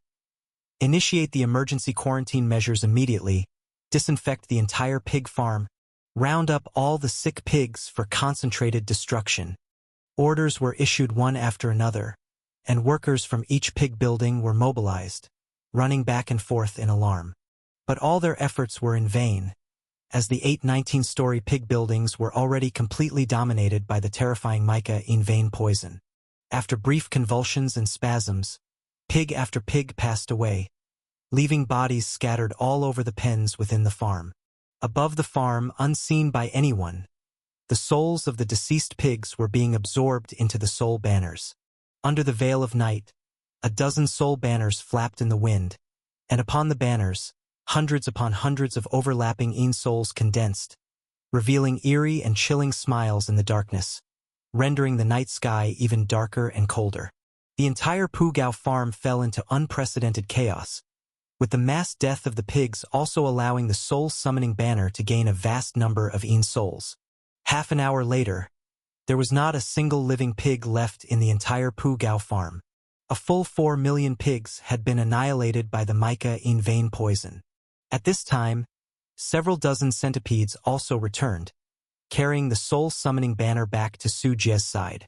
Ominous and bizarre silhouettes of Yin souls emerged on the soul-summoning banner brimming with a vast number of souls, their eerie and hollow gazes penetrating the fabric of the banner, watching over all living beings on the outside. Over 10,000 Yin souls. I've struck it rich overnight. Su Jie was overjoyed in his heart, as the soul-summoning banners now stored more than 10,000 Yin souls. It was a number that would have taken Mu Hua Company a long time to accumulate, but now it had been accomplished all at once by Yikong Company. Picking up the soul-summoning banners, he summoned all of the Yin souls within. Whoosh whoosh. The space around Sujie became oppressively heavy, as the howling apparitions of Een souls spontaneously gathered and took their positions, forming a Een soul blood nether array. Within the formation, an extremely gloomy mist drifted, with each Een soul linking and fitting together, transforming into myriad soul-killing blades, their piercing screams and maniacal laughter reverberating across the wild. At the same time, a vaguely visible void door cracked open in the sky, revealing an ancient world the size of hundreds of acres within. Vaguely visible inside was a sky filled with bloodlight, endless crimson fog swirling, waves of putrid air nauseating to the sense, and sanguine blood collected into a small river. Above the blood river, an old wooden bridge spanned across. On the bridge railing, dozens of corpses hung, and in the river human remains. Torso remnants, organs, limbs, heads, bobbed and floated. This blood-veiled, ghastly domain of the Blood River was but the tip of the iceberg of the true might of the Een souls. When the number of Een souls reaches 10,000, they automatically huddle together for warmth, forming various mysteries. A natural instinct like ants building nests, no learning necessary. A large congregation of Een souls, driven by their obsessions, created their own dwelling place, the blood-colored world Sujie had just seen, which essentially amounted to a horrifying formation constructed by the Een souls. Een souls in essence are souls, and when there are enough of them, they can turn illusion into reality, creating various realistic and illusory terrifying array maps. Any living being caught within would have their soul scattered and reduced to ashes across the eons. Currently, 10,000 Een souls represented one level, 100,000 another qualitative change, and 1,000,000 another level of might. Legend has it that during ancient times, there was a coalition of demon cultivator sects that slaughtered countless living beings, amassing hundreds of millions of Een souls, to construct the formidable 18 levels of hell, intending to turn the entire Tianyuan world into a collecting ground for souls, to have every deceased being's soul collected, and then transformed into Een souls. In battle, each level of the 18 levels of hell was an extreme killing formation, possessing the might to subdue gods and immortals. Of course, rumors are just rumors, and who knows whether they are true or not. Watching the blood nether array constructed by the Een souls, Sujie, as the controller, felt a chill over his whole body, and his soul trembled slightly. It should be noted that Sujie's soul had been strengthened by cultivating the Enlightenment-returning ruin skill, yet even his spirit was inevitably affected. Even without trying to fight, Sujie could sense the power of this great formation. With this, the true power of the Een souls is revealed. Sujie could hardly hide his shock in his heart. No wonder each disciple of the Heavenly Soul sect carries a soul-summoning banner. A small number of Een souls hold no advantage against cultivators and can even be utterly defeated one-sidedly. But with numbers, even to the extent of gathering into a great array like Sujie had done, the power becomes something else entirely. Ultimately, all Een souls were stored by Sujie in a soul-summoning banner. No, it should now be called the 10,000 soul banner. The newly formed 10,000 soul banner looked even more eerie, its fabric soaked with the hue of blood, vaguely revealing a blood-colored river raging and roaring, its rich scent of blood wafting out as if the blood river truly existed. All the blood marrow crystal I spent was worth it. A slight smile played on the corners of Sujie's mouth. The corpse scale worms he had acquired at a high price from Tang Peiqing had not only bankrupted the most important asset of Ekong Company but also helped him complete the formation of the 10,000 soul banner. A double victory indeed. Glancing in the direction of Pu Gao Farm, Sujie sneered, "Ekong Company, I hope you will appreciate this return gift." Inside a high-end private club in Xinjiang City, Yu Duanchong was entertaining a group of guests. "Mr. Ding, then we have an agreement," Yu Duanchong said, his face sporting a cordial smile as he held his drink. "Ha ha! Rest assured, Mr. Yu, since you are willing to take over the quota, I will halt the supply to Mu Hua Company for the time being," replied the smiling Mr. Ding. He was a grain merchant from Shiping Province, dealing mainly in common livestock feed materials like corn, soybean meal, and wheat bran, and he was a major supplier for both Mu Hua Company and Ekong Company. Because Mu Hua had its own pig feed processing factory, It would usually purchase raw materials and process them into feed for pigs. A disruption in supply would certainly make it difficult to find a new channel in the short term. Even if one were found, transporting large quantities from other regions would push up the breeding costs, as would purchasing feed from other companies. Yu Duanchong then turned his attention to another man, whispering, "The stocks your wife owns in the United States, I've already taken care of that. Take a look at this." Lu Pinggu raised his glass and clinked it against Yu Duanchong's, then spoke slowly. "Your points were valid earlier. Our department has received a lot of complaints, indicating Muhua Company's pollution is indeed serious. Later our Environmental Bureau will issue a document. It's time for reforms and fines. We can't let these big companies recklessly pollute our green waters and hills." The smile on Yu Duanchong's face deepened as his gaze shifted to the other guests, who were all important figures in sectors related to Muhua Company. This was the combination punch he had prepared for Muhua Company. When they all struck together, Muhua Company would either be crippled or at least severely wounded. Just as Yu Duanchong was preparing to continue his persuasion, his mobile phone inconveniently rang. The phones of the other guests also rang one after another. After answering, their faces showed odd shifts in expression. Less than a minute into the call, Yu Duanchong's face turned forbiddingly dark. He hurriedly put down his phone. "Gentlemen, my company has had an emergency, and I must rush back immediately. I'm really sorry. This meal is on me. Enjoy yourselves without holding back." Mr. Ding cleared his throat and said, "Mr. Yu, upon reflection, I believe in doing business with integrity.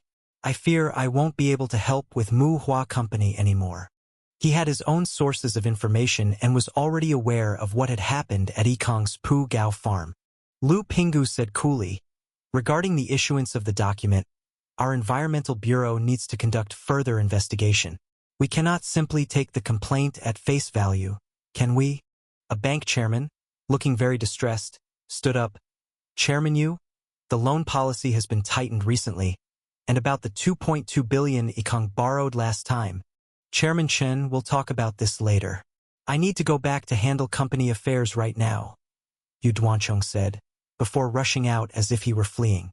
On his way out, he stumbled and fell, gashing his forehead, but he barely paid attention to the injury, quickly getting up with the help of his secretary and leaving straight away. In the room, a group of people exchanged glances. Finally, someone whispered, "Old Yu has suffered such a heavy loss this time. He may not make it through. We should all prepare accordingly." For a moment, the thoughts of those present diverged. Even though they had been jovial just before, now that they witnessed Yu Duanchong's fall, they were all thinking about how to distance themselves and recoup their losses. When the tree falls, the monkeys scatter. It was no different in this case. Pu Gang Farm. Yu Duanchong stood inside the pigsty, his eyes dull and lifeless as he stared at the corpses of pigs scattered all over the ground, looking like a walking corpse who had lost all vitality. Batch after batch of workers inspected each pig pen in an attempt to find any pigs that had miraculously survived, only to be met with disappointment time and again. There were also scientists in white coats wearing masks, conducting autopsies on the bodies, searching for the cause of the swine fever outbreak. On the open ground of the farm, piles of pig carcasses formed small hills, a sight that was shocking to behold. "It's all over, all gone," Yu Duanchong muttered to himself, watching the pig farming empire he had built collapse at an unimaginable speed. He struggled to breathe, his chest writhed with pain. He had severe heart disease, which was now triggered by the stress. "Boss!" The accompanying secretary was shocked and quickly fed medicine to Yu Duanchong. After a while, Yu Duanchong finally recovered, but the pain on his face was even more sorrowful than during the angina attack. "Dad, we're here." A large group of people rushed into the farm. The top executives of Yikong Company and other members of the Yu family had received the news and rushed here. Your next read awaits at Empire. However, upon seeing the current state of Pu Gang Farm, everyone, without exception, was struck with horror, and panic quickly seized their hearts. Pu Gang Farm was the core of Yikong Company, accounting for 80% of the company's revenue. Now, with 4 million pigs dead within the farm, Just this alone amounted to a direct loss exceeding 7 billion. The market value of Econ Company was only around 12 billion or so. Could be said that the downfall of Pugang Farm was a disaster for Econ Company. From the perspective of market value, Econ Company seemed to have started with a loss, but pig farming is a capital-intensive operation, always indebted with bank loans and payment dues to raw material suppliers. They needed to sell the pigs to recoup funds for repayment. But with Econ Company in its current state, what could they use to discuss repayments? Whether the company could continue to operate was an unknown. Why wasn't the swine fever detected earlier? What are the people at the farm even for? We've signed agreements with Xuanlan Commercial Supermarkets and several other companies to deliver 120,000 pigs the day after tomorrow as per the contract. What do we give them now? Huaxing Bank still owes more than 2 billion in loans, and they will not let us off the hook. If you hadn't been neglecting your duties, engaging more in the company instead of such matters, this wouldn't have happened. Such a virulent, contagious disease in pigs went undetected. Nonsense, you still have the nerve to say that about me. You were soaking in a bar all night yesterday, not coming home. What right do you have to talk? A large group of the Yu family felt as if the sky had collapsed and began to blame and complain about each other. Old Yu, say something. Wang Hualian looked at her husband, hoping that he, as the principal decision-maker, would come up with an idea. The other Yu family members also stopped arguing, all turning their eyes to Yu Duanchong, hoping he could stand up in this time of crisis. Yu Duanchong's face was pale, silent all along until his wife's call finally made him come back to his senses. Chun Shang, has the swine fever test result come out yet? Having regained some composure, Yu Duanchong immediately summoned the company's chief swine disease expert to inquire about the exact type of swine fever they were dealing with. I'm sorry, Mr. Yu.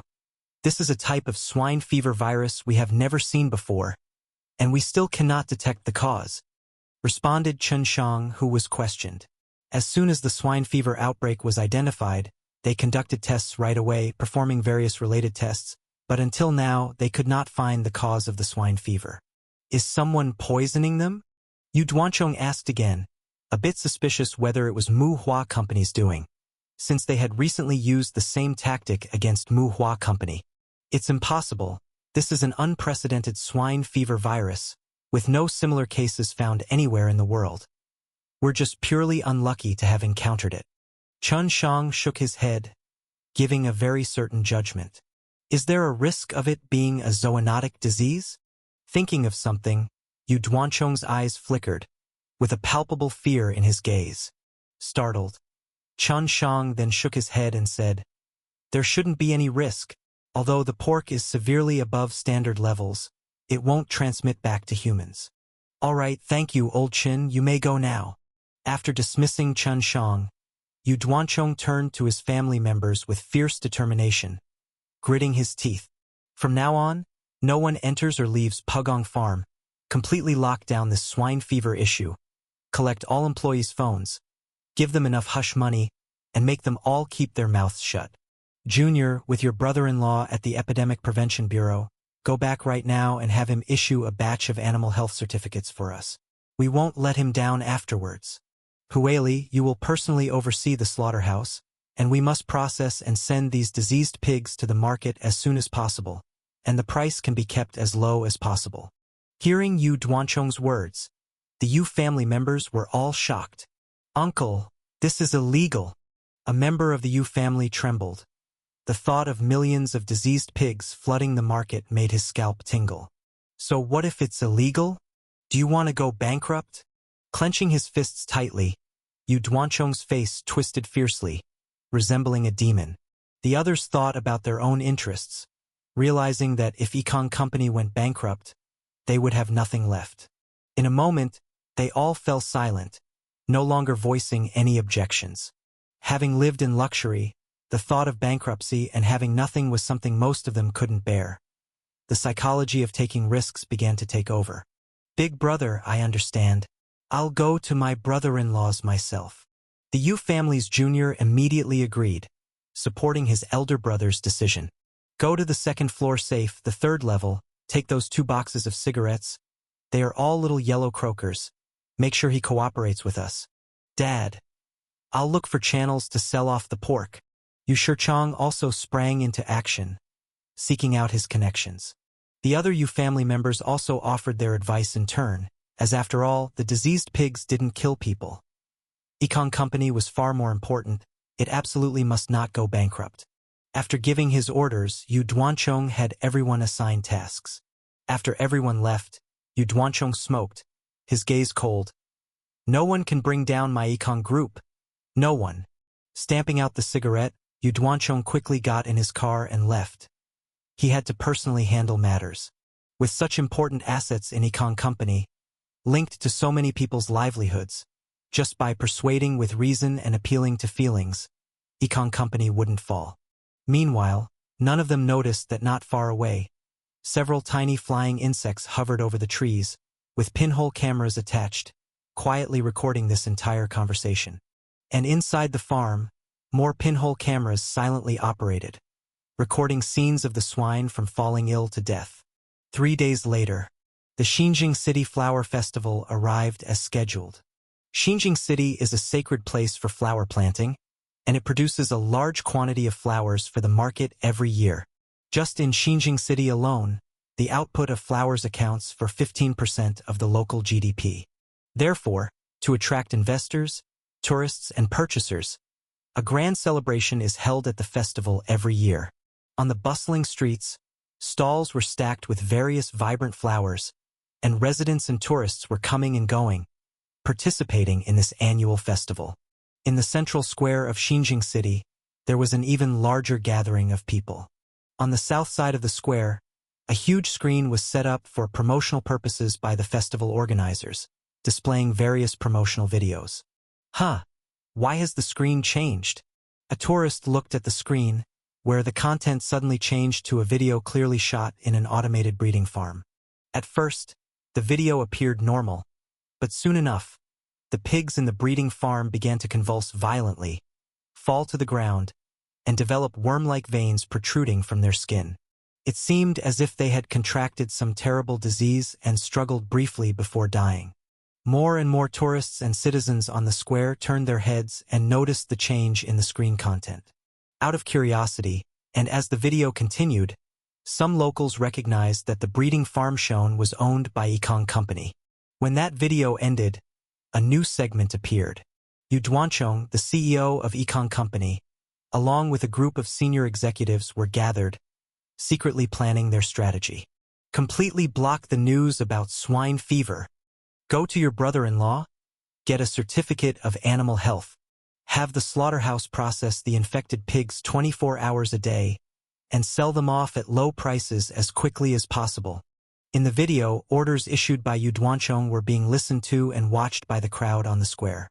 When the crowd heard Yu Duanchong personally order the sale of 4 million infected pigs to the market, the square instantly burst into uproar.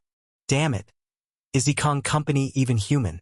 To actually sell millions of diseased pigs to the market? Ugh!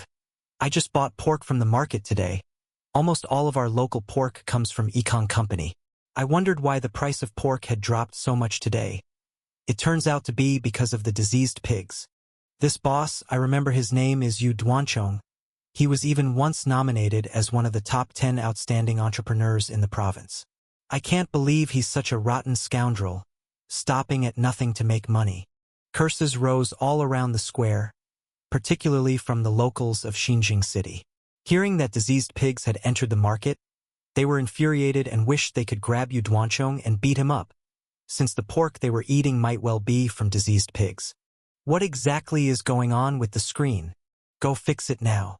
The organizers of the flower festival on the square realized something was wrong and hurried backstage, only to find it locked by someone unknown, leaving them no choice but to turn off the power. But by that time, it was already too late. As the staff turned off the screen, the content of the video had already been recorded by the tourists and citizens with their phones and sent online, where the related videos were quickly spreading across the internet. The era of self-media is now. As soon as the public hears about major news, with the help of the internet, it can quickly spread far and wide. Read new adventures at Empire. And seeing the trending news, the media, carrying cameras and other equipment, raced to Pugong Farm, eager to gather first-hand news. "What are you doing? What do you want? This is our breeding base. Unrelated personnel should leave immediately." At the entrance of Pugong Farm, security guards were sweating buckets, desperately trying to stop journalists from entering. "Is it true that your farm has had an outbreak of swine fever and you are letting infected pork enter the market? We have press freedom. If you're not guilty, why won't you let us in? Where is Yu Duanchong? Ask him to come out and say a few words." The journalists were not easy to deal with, absolutely refusing to leave the entrance. Some tried to forcefully break in, others sneakily climbed over walls, and some used their connections to attempt contacting employees working at Pugong Farm, employing various methods to get direct evidence. The farm was pushed to the brink, with security guards continually blocking them. Xie Yulei from Phoenix City TV station was pushing and trying to break through the security defense. Just then, a phone call suddenly came in. "I have whistleblower material regarding Ekong Company selling infected pork. If you're interested, walk 20 meters to the left. There's a recessed crack in the wall there with something you want." A harsh, unpleasant voice came from the other end of the phone before hanging up. Xie Yulei held her phone, a glint of joy flashing in her eyes as she quickly walked to the indicated spot and indeed found a USB drive in the crack of the wall. "I have the material you need, just under the flower bed on your right-hand side." Video revealing the insider dealings at Pugong Farm. The location is at the entrance of Pugong Farm. Several journalists received similar mysterious calls. The person on the phone hung up immediately after stating the location. The journalists who obtained critical material rushed back to their companies, and news was being broadcast overnight. In front of the TV, when viewers saw the automated slaughterhouse cutting and dissecting swine that had been dead for a long time and were clearly infected, the scene was disgustingly horrific. As well as the bulldozer pushing the corpses into a freezer, stacking them up like a mountain, the public's emotions exploded. Shock! Ekong Company allows 4 million infected pigs to flood the market, ignoring public safety for profit. Massive outbreak of swine fever at Ekong Pugong Farm. 4 million pigs died overnight, and yet they chose to do this. Selling sick and infected pigs. Money versus safe meat. Ekong Company chose the former, making the public pay for the company's losses with their health. A den of iniquity, not only neglecting to dispose of infected pigs, but also colluding internally and externally, fabricating fake inspection certificates. Such vile behavior must be sternly punished, and Ekong Company's top executives and responsible personnel arrested. Raising pigs has dulled their senses. Do they really think we are pigs too? Let this trash company be ousted from the market. One eye-catching headline after another appeared online, drawing an immense amount of attention and dominating the top of the trending searches. Overnight, Ekong Company was being denounced across the entire network. Ekong Company's stock price plummeted repeatedly, and angry locals smashed the windows of Ekong Company's building. Banks and suppliers joined together demanding immediate debt repayment from Ekong Company.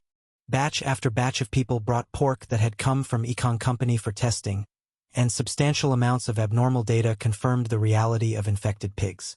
The controversy intensified, but Ekong Company had yet to make any response, because by this point, the scandal of selling infected pigs was irrefutable. Ekong Company headquarters building. Downstairs, a continuous stream of citizens who had come to demonstrate kept throwing rotten eggs. Media reporters also gathered around, dragging everyone who came out of the building into an interview. Even many internet celebrities came over to ride the wave of attention, as Ekong Company was now truly a hot topic, with related news views skyrocketing. Above the building, Yu Duanchong seemed to have aged 20 years overnight. Watching the noisy crowd of debt collectors, his eyes were filled with immense pain and desolation. "Mr. Yu, when will you settle the final payment for the intelligent feeding system you owe our company? If you don't pay, I'll just stay here and not leave. You, we've been old friends for many years. You can't make this difficult for me. That's the bank's money. If I can't recover it, I can't explain it away. Mr. Yu, I've already returned all 80,000 pigs you delivered last week. Give me back the money I paid for the pigs, and compensate for my losses too. The creditors surrounded Yu Duanchong, their spittle flying so much that Yu Duanchong could hardly catch his breath. A few days ago, he was still gloriously the chairman of Shiping Province's largest livestock enterprise. Now, Yikang Company had fallen into a dire situation of impending bankruptcy, and he had become like a street rat that everybody wanted to hit. Yu Duanchong finally seized an opportunity and scurried out of the encirclement in a disheveled state. At that moment, his suit was torn, his hair messy, and his face seemed to have been punched several times, looking very pitiful. Everybody, please let me say a few words. Seeing another group of creditors about to rush up and beat him, Yu Duanchong kept waving his hands and shouting. What nonsense! Pay back the money! Right, pay back the money now! Pay back the money! Pay back the money! Pay back the money! Discover more stories at Empire. The creditors were furiously indignant. Everyone knew Yikang was tottering, liable to collapse at any moment, and then they might not retrieve their money, accepting the loss for nothing. I know everyone wants their money back, and something like the swine fever is beyond my control, but please believe me, I have worked hard to build and develop Yikang until now. I definitely won't let it fall. Even if I have to sell everything, I will pay back everyone's debts. I have already sent my wife and son to handle the properties and cars under our name. As soon as I gather the money, I will immediately pay everyone back. Yikang has operated for many years. We still have quite a few assets. Definitely enough to cover a huge deficit. I also ask for one more chance. Yikang will apply for debt restructuring, doing our utmost to weather this crisis and be accountable to the public and society. Yu Duanchong gasped for air, bowing deeply with utter sincerity as he finally broached the topic of debt restructuring, planning to renegotiate with the creditors about the timing, amount, or method of debt repayment. Perhaps knowing that seizing Yu Duanchong now was useless, and that Yu Duanchong still possessed quite a few properties and shops under his name, these real estates, if converted into money, could indeed relieve a lot of Yikang's current distress. Are you serious? Will you guarantee the repayment? Truly, I founded Yikang with my own hands. I can't just watch it fall. Please give me a little more time. You must pay me back first when you return the money. Definitely. I won't miss a single cent for everyone here. Through repeated bowing and apologies, it took a long time for Yu Duanchong to eventually persuade all the creditors to leave. And on Yu Duanchong's face, there was no sign of joy, only endless exhaustion. After a long while, Yu Shichong managed to gather his energy and took a car back home. Dad! Yu Shichong and his wife, Wang Hualian, looked at the disheveled Yu Duanchong and already guessed what had happened at the company that day. Bang! Yu Duanchong slammed his hand on the table, and thinking about the recent events at Yikang Company, his face was filled with anger. Mu Hua Company, if I ever catch a chance, I'll make your life miserable. With his intelligence, how could he not suspect there was a mastermind behind this? Combining this with those he had recently offended, he immediately targeted Mu Hua Company. Dad, did our company end up like this because of what Mu Hua Company did? Yu Shichong was both shocked and furious, clenching his teeth so hard they squeaked. That Su guy is no good. Run Ming must have been discovered by him when he went to poison, and he's using the same tactics to retaliate against us. Wang Hualian had also figured everything out, and her expression was dark and terrible. If we had just been a bit more ruthless back then. Yu Duanchong felt helpless, now even if he understood everything, so what? Struggling to even protect himself, let alone deal with Mu Hua Company. Just as the family was engulfed in anger, a phone call came in. When Yu Duanchong saw the caller ID, his face immediately changed. After picking up the smartphone and talking for less than 2 minutes, Yu Duanchong's face turned black as the bottom of a pot, and he slumped down on the couch. Dad, what's wrong? Yu Shichong didn't understand what could have changed so drastically just from receiving a phone call. The government is getting involved. They're coming to investigate Yikang and hold us accountable. Yu Duanchong's expression was grim. He had connections in the government who had given him insider information. What? The news made Yu Shichong's body tremble, feeling like the sky had collapsed. Huali, all those preparations you made, Are they ready? Yu Duanchong looked at his wife, having anticipated that this day might come. He had started to prepare an escape route early. Everything is ready. I've transferred whatever assets I could to the United States. Wang Hualian spoke as the financial director of Econ Company. She was well versed in the practice of capital transfer. Then let's stick to the plan and leave separately. Shirchong, let's meet in the United States. Yu Duanchong stood up. Although he was reluctant to leave his family business, he was more averse to ending up behind bars. The crimes he had committed were too great, although due to time constraints, only a small part of the diseased pigs were sold. But now, given the huge uproar, his status as a businessman wouldn't help him anymore, so escaping abroad was the only option. What about your brother and sister-in-law? Wang Hualian asked, as the crimes weren't limited to just a few of them, the entire Yu family was involved. We have to leave some people behind to draw their fire, that way we can escape more safely from Hua country. Yu Duanchong did not hesitate at all, readily using the rest of the Yu family as stepping stones, sacrificing them for his own well-being. The three of them made a few disguises, then quickly left the house, each taking separate ways to flee.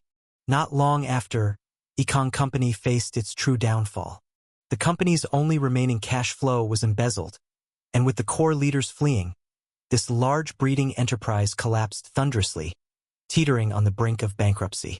The remaining Yu family members who didn't escape in time were arrested one by one, and at the time of their arrest, they still didn't know that their trusted elder brother and sister-in-law had betrayed them. On a road in Shiping Province, disguised, Yu Shirchong drove towards the border.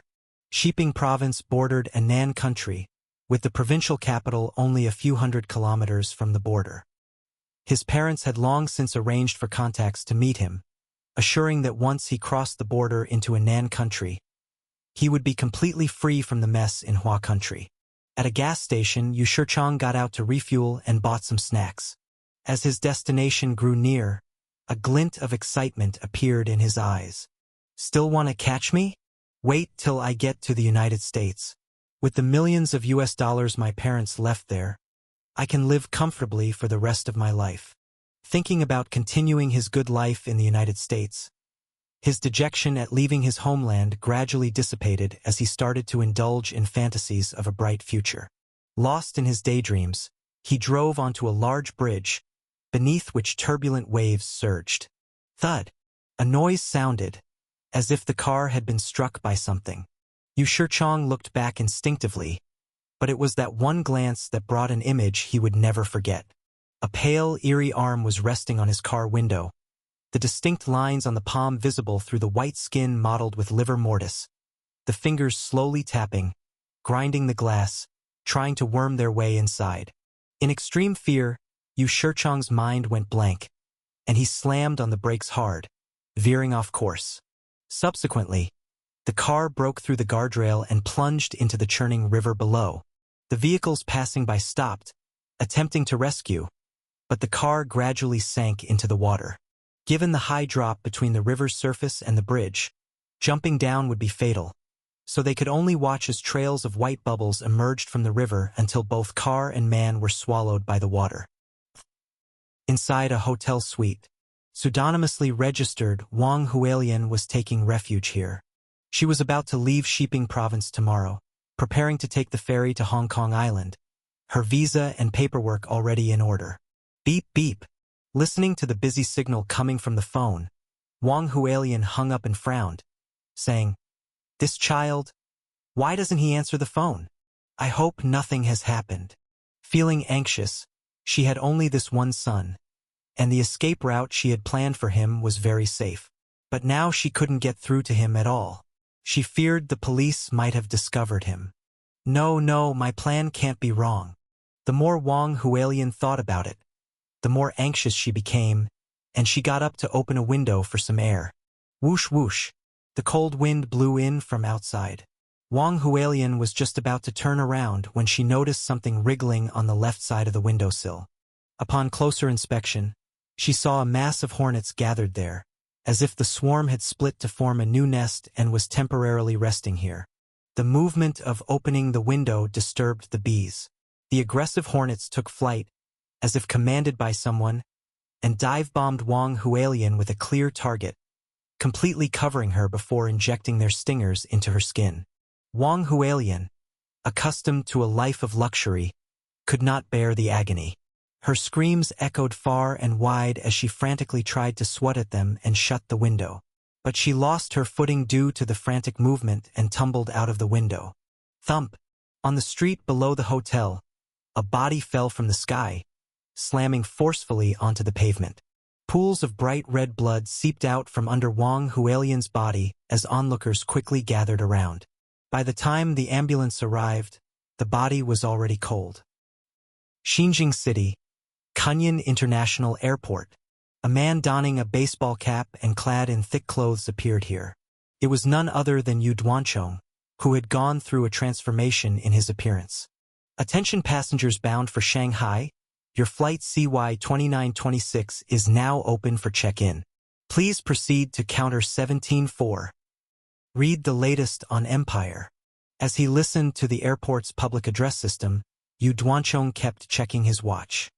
His flight would be boarding in half an hour, taking him directly to Japan.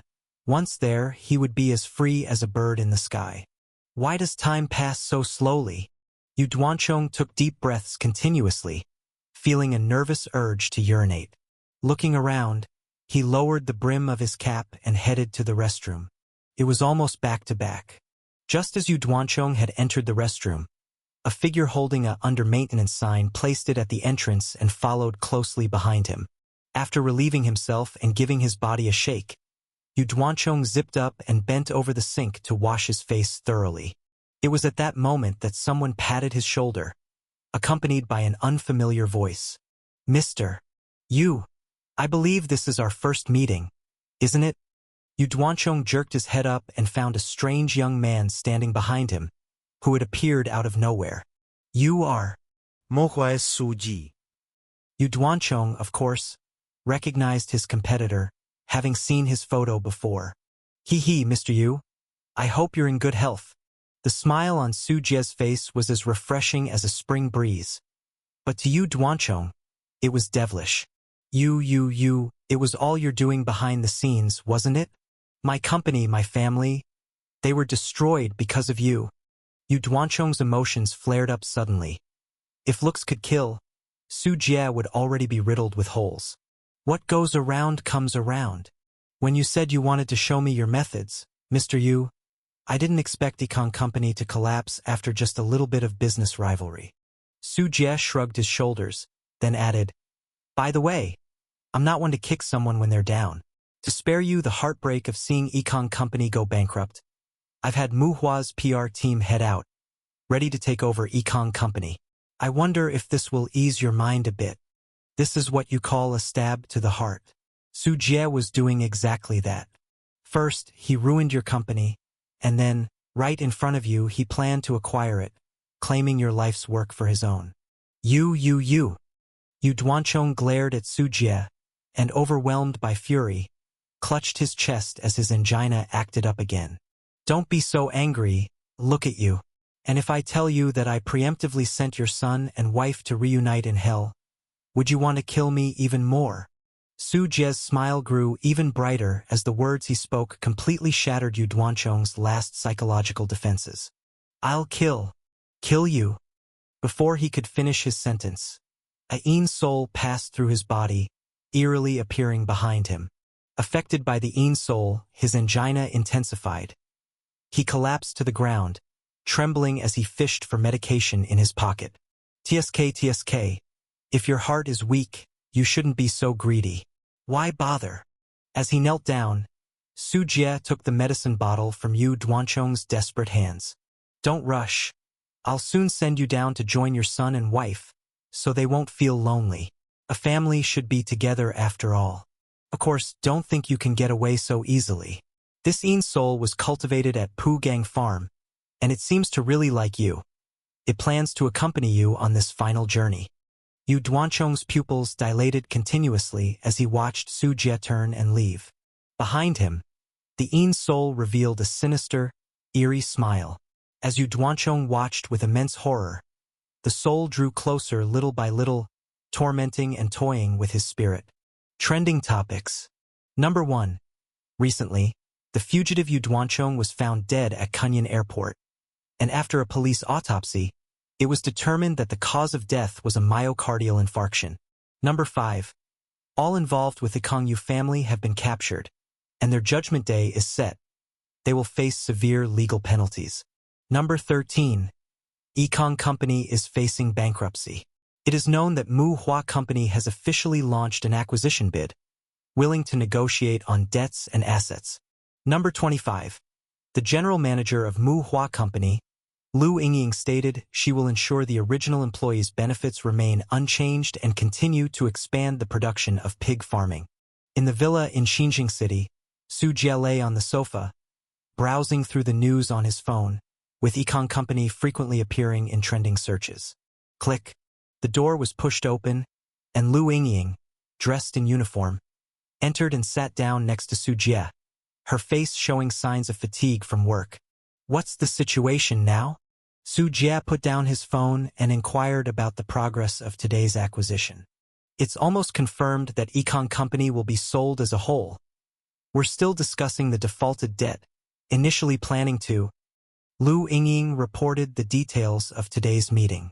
Given the size of Ekong Company, involving thousands of employees, Xinjiang City also does not want Ekong Company to go bankrupt, as it would lead to mass unemployment affecting their political performance. Therefore, when Mu Hua Company showed interest in the acquisition, the local area was even more enthusiastic than Mu Hua Company, proactively offering various incentives and credit support. That's good to hear. Borrow some more loans now, quickly take over Ekong Company, and restore the production capacity of Pugao Farm. Otherwise, waiting for bankruptcy and liquidation could take half a year to a year. By then, even though the assets acquired will be cheaper, the waiting time will be too long. Su Jie stretched languidly, adamant about acquiring Ekong Company. Although Ekong Company has a tarnished reputation now, the foundation of the company's land, machinery, and skilled workers remains. Just by investing money and purchasing piglets and sows from other farms, they could quickly restore production capacity. Otherwise, if they were to expand capacity themselves by building factories, training employees, and installing equipment, it would take a lot more time, and the pace of expansion would be nowhere near as swift as that of an acquisition.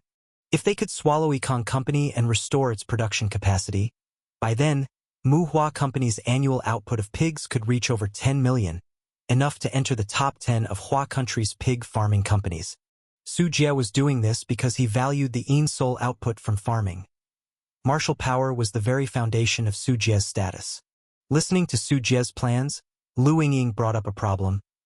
Relying solely on Tianyuan Home's finances is still very stressful, and Jeka Company also needs transfusions. No worry, the local authorities will be eager to lend to us, and any financial issues will be resolved once the hair growth liquid hits the market. Speaking of which, Su Jie asked, what's the situation with the hair growth liquid, and when can it be launched? We've already revamped the production line, currently stockpiled 5 million bottles, and plan to officially launch it next week for sale, in coordination with supermarkets and other offline channels we've opened up, as well as major e-commerce platforms, while also conducting advertising. Keep ramping up the production pace. This amount of hair growth liquid definitely can't meet the demand. The market is too vast.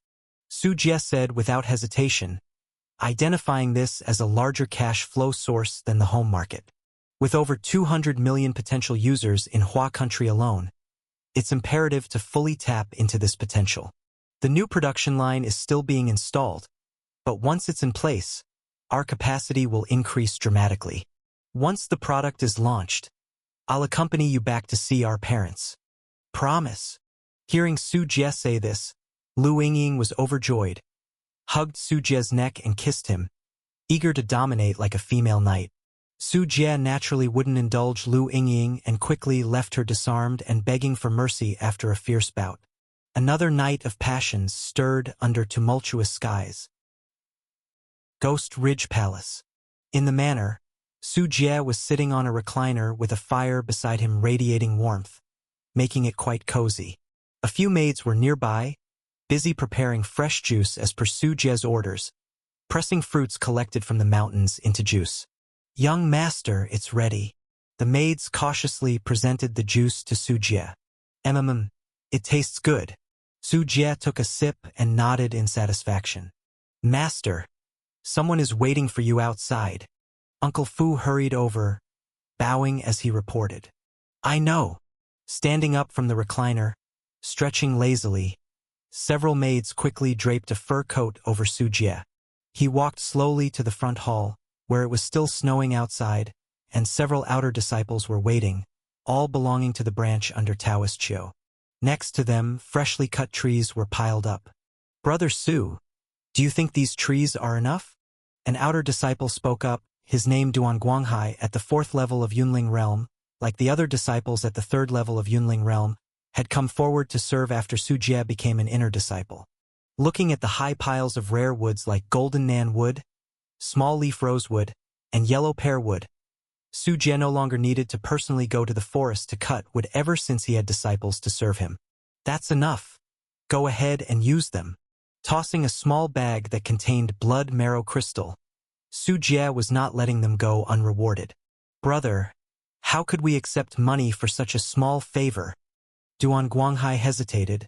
His motive to serve under Su Jie was primarily to find a protector in the Ghost Ridge Palace.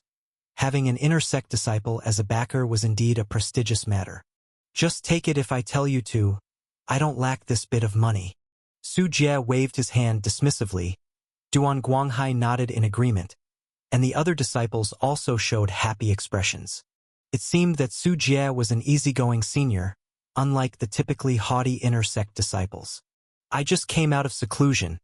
Has there been any important events inside the sect recently? Explore hidden tales at Empire. Well, these past few days have been quiet, but recently it's time for the sect's new disciple examination. Are you interested, brother? Oh, it's that time already.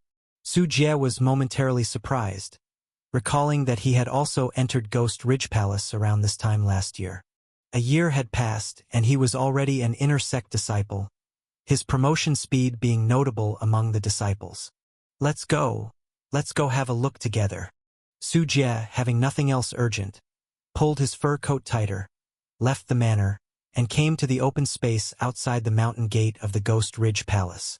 The place was now incredibly lively, with a large crowd of newcomers gathered here, young ones barely in their teens, and the older ones slightly over 20, the right age for cultivation. The origins of these newcomers were also quite diverse. Some were referred by the sect. For instance, if Su Jie had a family outside the mountain gate, he could recommend his relatives to the sect. Provided their aptitudes were sufficient, joining would be no issue within the set quota. Some newcomers actively came to join after hearing about the famed reputation of Ghost Ridge Palace.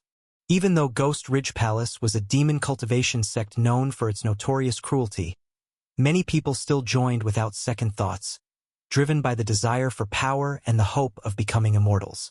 Among these, many had failed the entry tests of other righteous sects and turned to join Ghost Ridge Palace instead. After all, righteous sects laid great emphasis on qualities like aptitude and comprehension, while Ghost Ridge Palace, as a sect of the demon path, operated on a broad net policy, catching all and refining them, not fussing much about innate talent. Compared to righteous sects, Ghost Ridge Palace did not have to provide resources to outer disciples and even collected a monthly tribute, effectively charging for employment. In such an environment, even talent just sufficient to cultivate to the 1st level of Yunling realm was not a big deal. In the farming pests model, outer disciples were essentially released into the wild. Amid extraordinarily high mortality rates, there would always be someone who broke through layers to become an inner disciple. That was the core elite Ghost Ridge Palace needed. Of course, it's not that Ghost Ridge Palace did not like disciples with good aptitude. Everyone likes good students. It's just that today, with righteous paths holding sway, those with good aptitude often chose righteous sects first. Ghost Ridge Palace could only pick up the leftovers others deemed unworthy. The quality of disciples was mixed, to put it mildly. These disciples were not fools. Facing such brutal competition and still deciding to join meant there were benefits in Ghost Ridge Palace. They just had to find their own resources, such as catching bugs in Insect Valley to sell for money. In the outside world, if you were a loose cultivator without a sect, finding a channel to even earn cultivation resources would be incredibly challenging. Reaching the second or third level of Yunling realm would be quite an achievement. At the assessment venue, 3 elders were responsible for testing these newcomers, assisted by a group of disciples for management. Among the 3 elders, Su Jie unexpectedly saw someone he recognized, Tang Peiqing, with whom he had an acquaintance. The assessment in Ghost Ridge Palace was straightforward.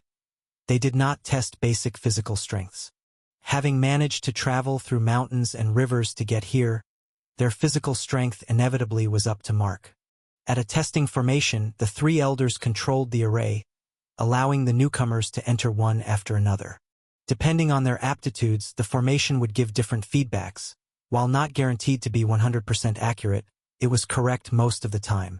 The passing criteria for Ghost Ridge Palace was set very low. Most newcomers arriving here passed. After passing the tests, they then had to choose a master to follow. At this point, the newcomers had to rely on their own judgment, luck, and some insider tips they had heard beforehand. It seems we have very few people coming from our branch. Su Jie looked at the assessment scene and couldn't help but comment. The number of newcomers choosing Taoist Qiu as their master was very few. They were indeed the lowest in number at the scene. It has always been like this. Duan Guanghai touched the back of his head. Although his strength was only at the 4th level of Yunling realm, he had been in the sect for 7 years and understood the situation well. I think I understand why.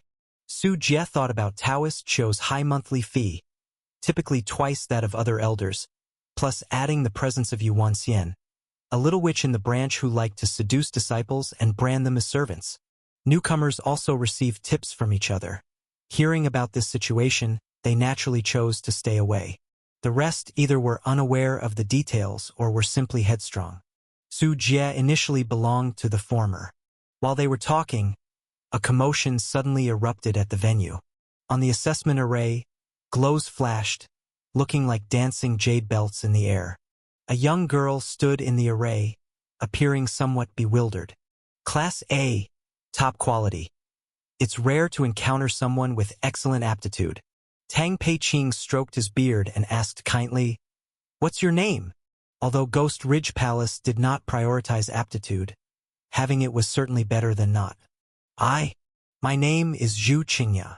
The girl, being watched by everyone, seemed very nervous, her voice trembling as she spoke. "Are you interested in joining under my name?" Tang Peiqing suddenly spoke up, personally attempting to recruit her, an extremely rare occasion. With Tang Peiqing's credentials in Ghost Ridge Palace, his status was among the highest of the elders, just below the sect master, and even among the numerous elders, his combat capability ranked in the top 3. "Elder Tang, that's a bit much." "Exactly, little lady. Would you like to join under my name?" The other 2 elders, Kai Shangbai and Wan Feng, joined in, laughing and teasing, adding to the scramble for the new recruit. A disciple of such caliber, who could easily break through the 6th level of Yunling realm, was indeed worthy of an elder personally stepping in to increase the number of inner disciples in their lineage, which would reflect well on them. If such a disciple later advanced to the secret realm, it would greatly increase an elder's influence and connections within Ghost Ridge Palace, and the sect would also grant substantial rewards. Zhu Qingya looked around, biting her thin lips, and after a hard deliberation, ultimately chose Tang Peiqing. The nearby newcomers watched with envy, but such talent and gifts were not something one could envy into existence. Amidst the excitement, Su Jie suddenly focused his gaze, looking towards the distant woods. In the faintly visible forest, there were several alien ghosts, 3 meters tall with hunched figures and blood-red eyes. Clearly attracted by the large crowd, but due to the presence of many disciples, particularly sensing the vast aura of the 3 elders, they only dared to linger from afar, not daring to come closer. Seeing this, the 3 elders, including Tang Peiqing, took a glance but did not bother to respond, continuing to oversee the examination tasks. A few alien ghosts weren't worth them deactivating the formation and interrupting their work. The elders might not care, but that was not the case with Su Jie. An alien ghost was worth several hundred blood marrow crystals. Immediately, Su Jie stepped out swiftly, using the 7-star steps, moving rapidly towards that dense forest. Almost synchronously, Two other figures leapt quickly from the crowd. Like Su Jie, these inner disciples also had their sights set on the alien ghosts, though they were a step slower than Su Jie, who used the 7-star steps. The three lurking alien ghosts, upon sensing Su Jie's aura, turned and fled without a second thought, their limbs rushing through the dense forest. Body worm. From his storage bag, thousands of human-faced moths flew out, swooping down on a lagging alien ghost. Without even a chance to scream, the alien ghost was gnawed into a skeleton in the blink of an eye. This was merely because Su Jie had ordered the swarm to leave the bones intact. Otherwise, even the bones would have been devoured, as the bones were the most valuable part of an alien ghost. The other two alien ghosts, very alert, split up and ran in different directions, knowing that if Su Jie pursued one, the other could escape his sight. Stay tuned with Empire. This was the most sensible choice for the alien ghosts, knowing they couldn't face him head-on. Even though they were demons, their intelligence wasn't low at all. Unfortunately, today they encountered Su Jie. Su Jie didn't pursue but aimed at one alien ghost and struck with his palm from a distance. 5 elements demon-suppressing handprint. The massive palm, a meter wide and roaring out, hit the alien ghost straight from 100 meters away, blowing it to pieces. The other alien ghost took the opportunity to escape a nearly 1,000 meters, and just as it was about to disappear from sight, a streak of cold light abruptly crossed the distance. Thud! The head of the alien ghost rolled off, and its headless body tumbled dozens of times before stopping. Above the corpse, the white-boned sky-slaying sword floated quietly, its blade still as pristine as snow after the beheading, untainted by dust. Su Jie's sudden and swift attack lasted only about half a minute. Continue your journey on Empire. The many new recruits undergoing assessment watched in shock, their eyes wide as they observed Su Jie's fierce killing methods. Still ordinary humans, they now fully experienced the visual and spiritual shock of martial cultivation. Their looks towards Su Jie were filled with immense admiration. Quite a few even began to fantasize about themselves, after cultivation, casually killing an alien ghost with a single palm strike. However, these novices, who had not yet comprehended the difficulties of cultivation, mostly didn't know a cruel truth. Even if they exhausted all their resources, the vast majority would not be able to reach Su Jie's level and would have to spend their lives below the 6th level of the Yunling realm. Whose disciple is that? So brave and fierce. Elder Kai Shangbai looked on.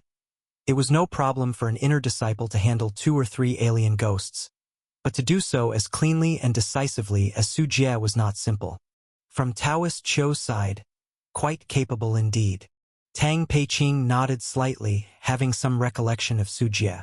Indeed capable. I'm very impressed with Taoist Chou's female disciple. This young fellow also seems to have extraordinary potential. Sometimes I really envy him. Another elder, Ruanfeng, could not help but comment as well. When they assessed disciples, it was not just about the moves. The purity of the spiritual power demonstrated by Su Jie during the fight was definitely excellent among inner disciples. Su Jie, unaware that a few elders were discussing him, blissfully looked at his spoils of war. Brother Su, we've come to help. To help. Duan Guanghai, arriving with several others, hesitated, as it hardly looked like help was needed. Seeing the 3 alien ghost bodies, Duan Guanghai felt almost as shocked as those new recruits just entering. Recently, due to their patrolling and guard duties, they were certainly no strangers to alien ghosts.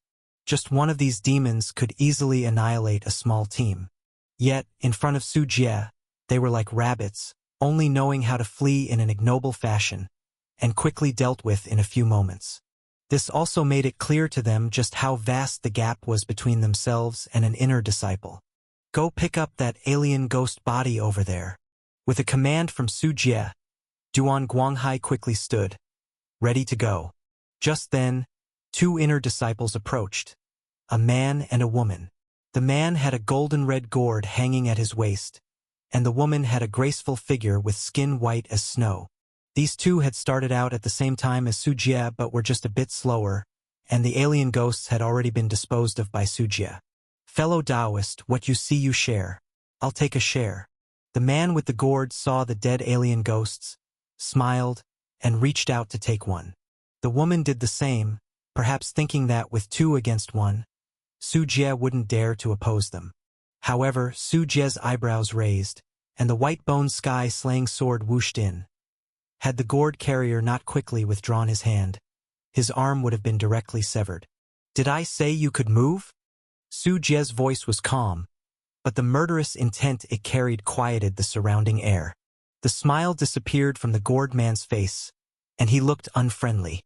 "Not giving face like this, I, Chao Yuan, am just taking one alien ghost, a windfall that should be shared by all who see it." As Chao Yuan spoke, the fluctuations of his cultivation, revealing a 7th level in the Yunling realm, became apparent. Respect isn't earned by stealing from others. Su Jie was not about to be polite with him. Being at the 7th level of Yunling realm meant little.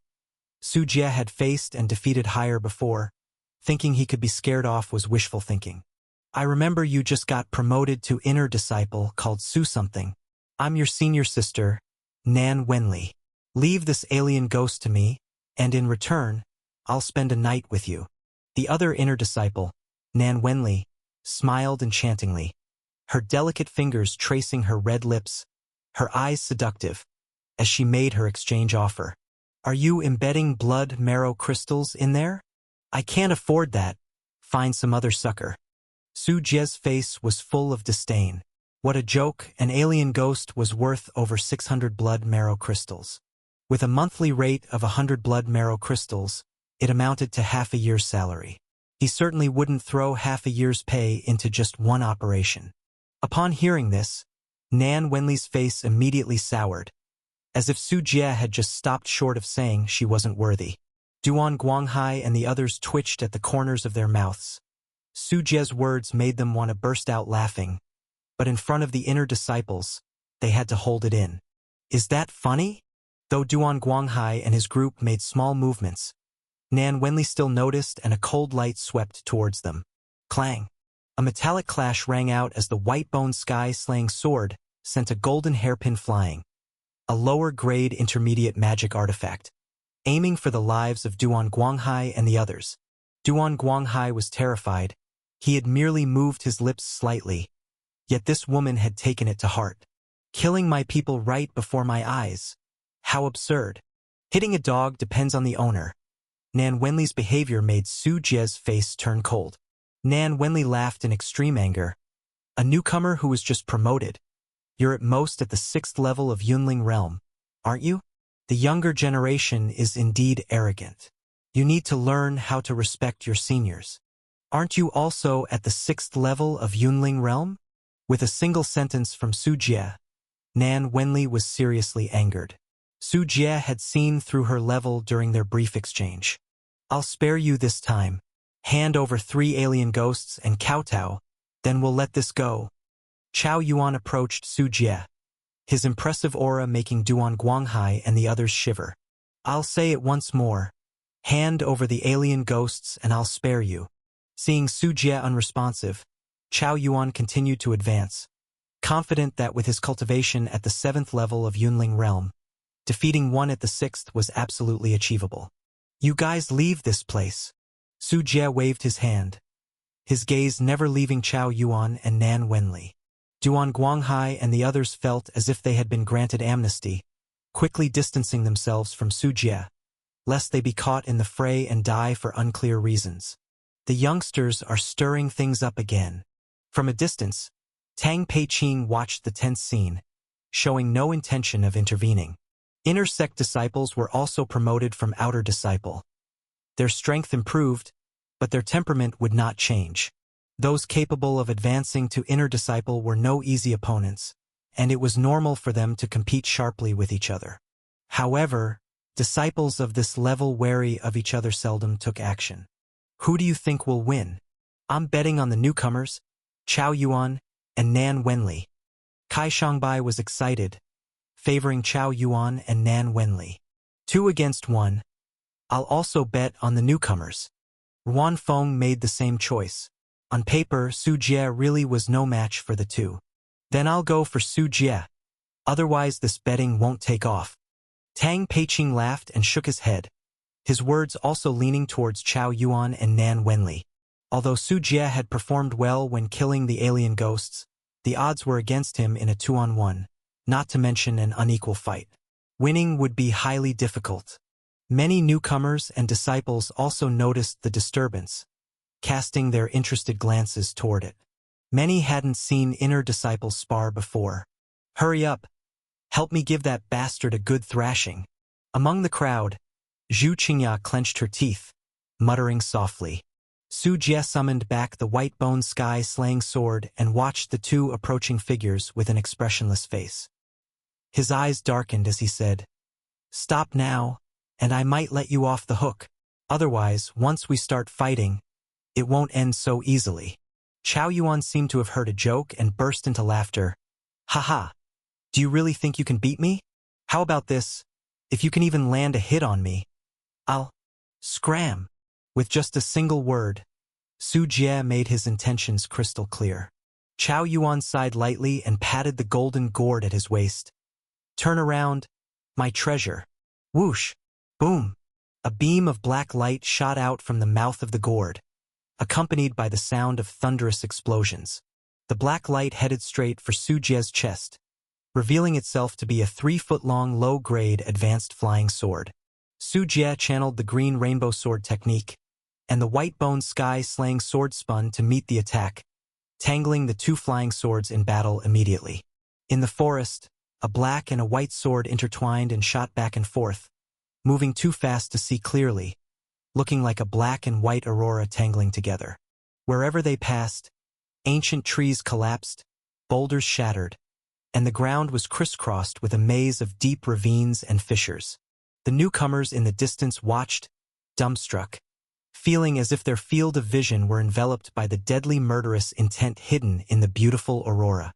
However, with this exchange, Su Jie realized something was wrong. The grade of the opponent's flying sword was clearly lower than that of the white-bone sky-slaying sword, yet its power seemed to be a notch higher. He couldn't help but look at the red gourd at Chao Yuan's waist and remembered a type of magic artifact. A mid-grade sword nourishing gourd. Seeing one for the first time, aren't you? Did you think a low-grade top-tier flying sword could dominate? Chao Yuan, as if having read Su Jie's mind, confidently displayed his magic artifact, which was indeed a mid-grade magical artifact. The sword nourishing gourd is a special magic artifact that complements flying swords. It utilizes the gourd vines that grow naturally and have inherent spiritual properties. Small gourds picked from these vines go through several refinements, with various materials added, to finally be crafted into what they become. Once forged, the sword nourishing gourd nourishes the flying sword placed within it, maintaining its sharpness and radiance, and allowing it to exert its power to a greater extent. In Su Jie's understanding, the sword nourishing gourd was like the combination of firearms and ammunition. A flying sword nurtured by the sword nourishing gourd would elevate in speed, distance, power, and controllability. Moreover, the sword nourishing gourd was not limited to housing just one flying sword. A mid-grade sword nourishing gourd could house up to 100 flying swords, as long as one had the wealth and abundant reserves of spiritual energy. Su Jie stared at the opponent's sword nourishing gourd at his waist, the golden-red gourd teeming with life and entwined with spiritual energy. Its golden-red patterns on the shell gleamed with a dazzling luster as the spiritual energy surged, like flames dancing. "Nice piece, I've decided. It's mine now." Su Jie licked his lips, his desire evident. "You've got guts." Chao Yuan's face darkened as he intensified his efforts. The white-bone sky-slaying sword gradually began to lose ground in the clash. With each collision, the sword trembled and buzzed. If it hadn't been made from such hard material, it might have already developed cracks. "Let me show you my true strength, so you'll be thoroughly convinced of your defeat," Chao Yuan said. He brought his fingers together as if wielding a sword, and more than a dozen flying swords flew out of the sword nourishing gourd. Although these flying swords were all of the lowest grade, low-grade beginner flying swords, valued at a little over 100 blood marrow crystals, the sheer number of them, coupled with the boost from the sword nourishing gourd, formed a vast swarm that immediately overwhelmed and blasted away Su Jie's white-bone sky-slaying sword. All these flying swords you see have been gathered by me through hard labor. No one can compete with me in the sea of swords. This is my path as a sword cultivator. Chao Yuan said with a smug smile, confident of his victory. Playing the sword cultivator in Ghost Ridge Palace. You're indeed talented.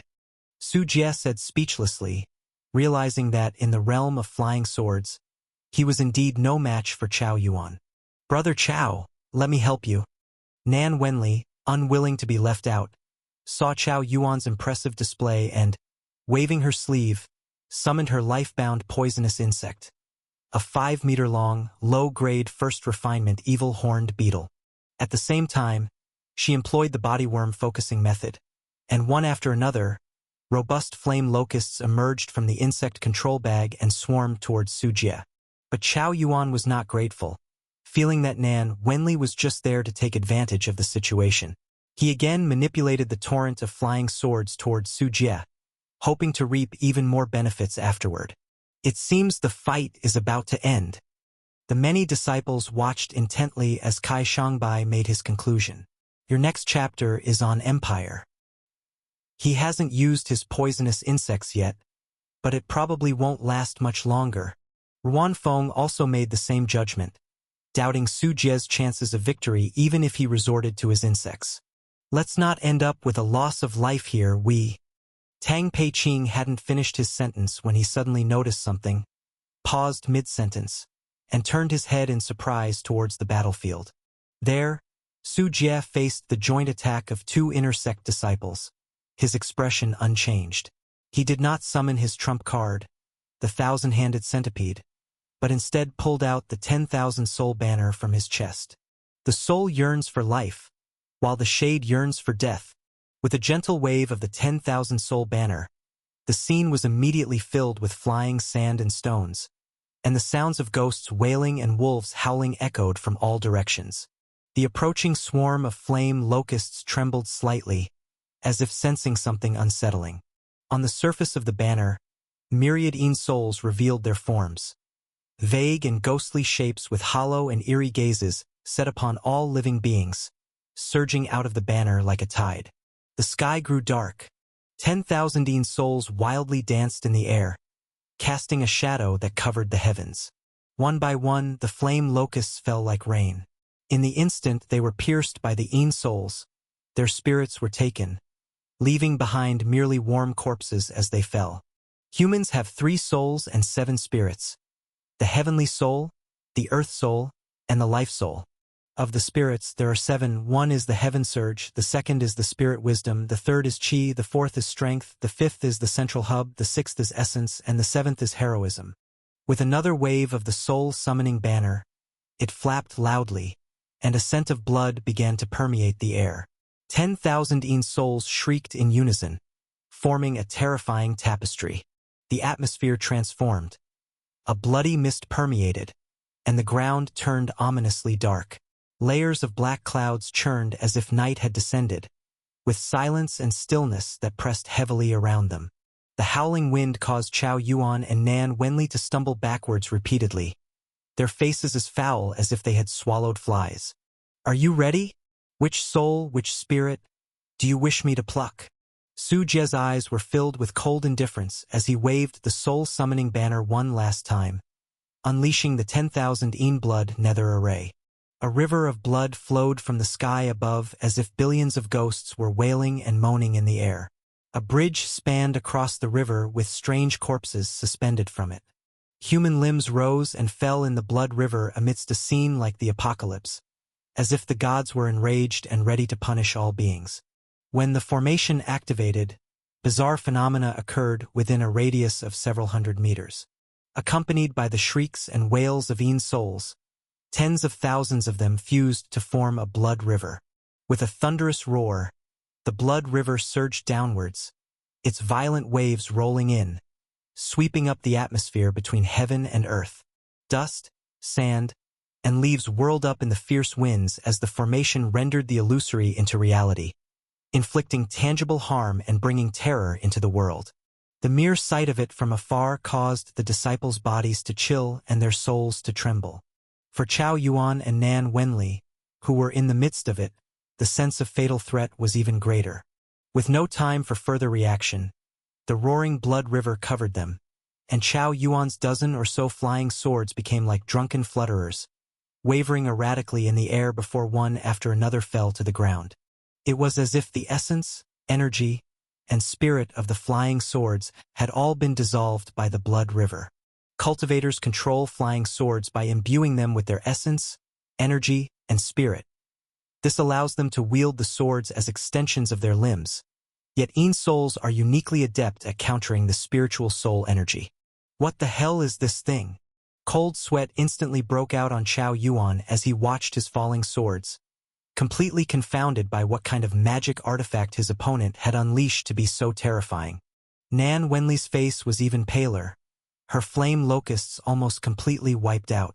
Just as her life-bound poisonous insect, the evil horned beetle, prepared to strike, it barely grazed the blood river and instantly became rigid, its soul shaken out of its body and left in a crashed state. In desperation, Chao Yuan took out a talisman for soul protection, but it was consumed almost immediately. He simply did not have the wealth to counter the consumption of tens of thousands of Yin souls. The whole scene was a complete crushing defeat. Once the 10,000 soul banners formation was deployed, two inner disciples were left powerless to counterattack.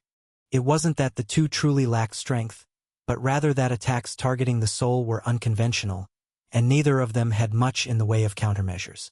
Ultimately, the blood river swiftly approached, enveloping Nan Wenli and Chao Yuan. At that moment, both of them screamed in agony, feeling as if their souls were being torn apart. The excruciating pain made them collapse in an instant. A single Yin soul couldn't harm a cultivator, and even a few dozen were just like scratching an itch. But tens of thousands of Yin souls combined could completely obliterate the souls of Chao Yuan and Nan Wenli. I admit defeat. Gone was Chao Yuan's previous confidence, and now he was pleading tearfully for mercy.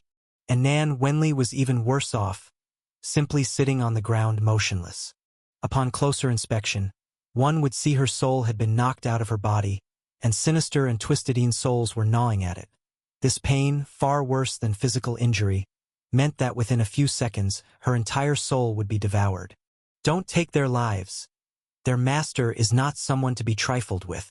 Just then, a somewhat familiar voice sounded in Su Jie's mind. It was Tang Peiqing transmitting his divine sense.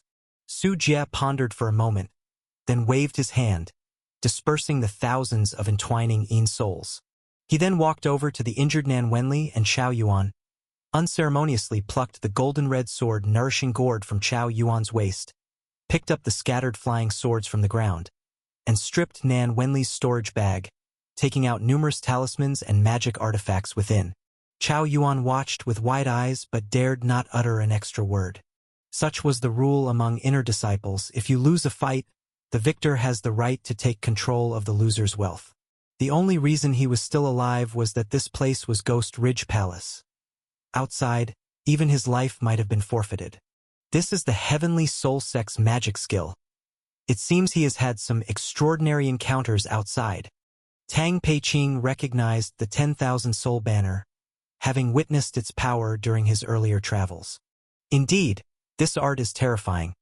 Yunling realm disciples rarely cultivate the art of the soul and therefore lack countermeasures. Ruan Feng added, indicating that for them from the secret realm, although the 10,000 soul banner was quite special, they still had ways to counter it. Haha! It seems both you and I have been fooled.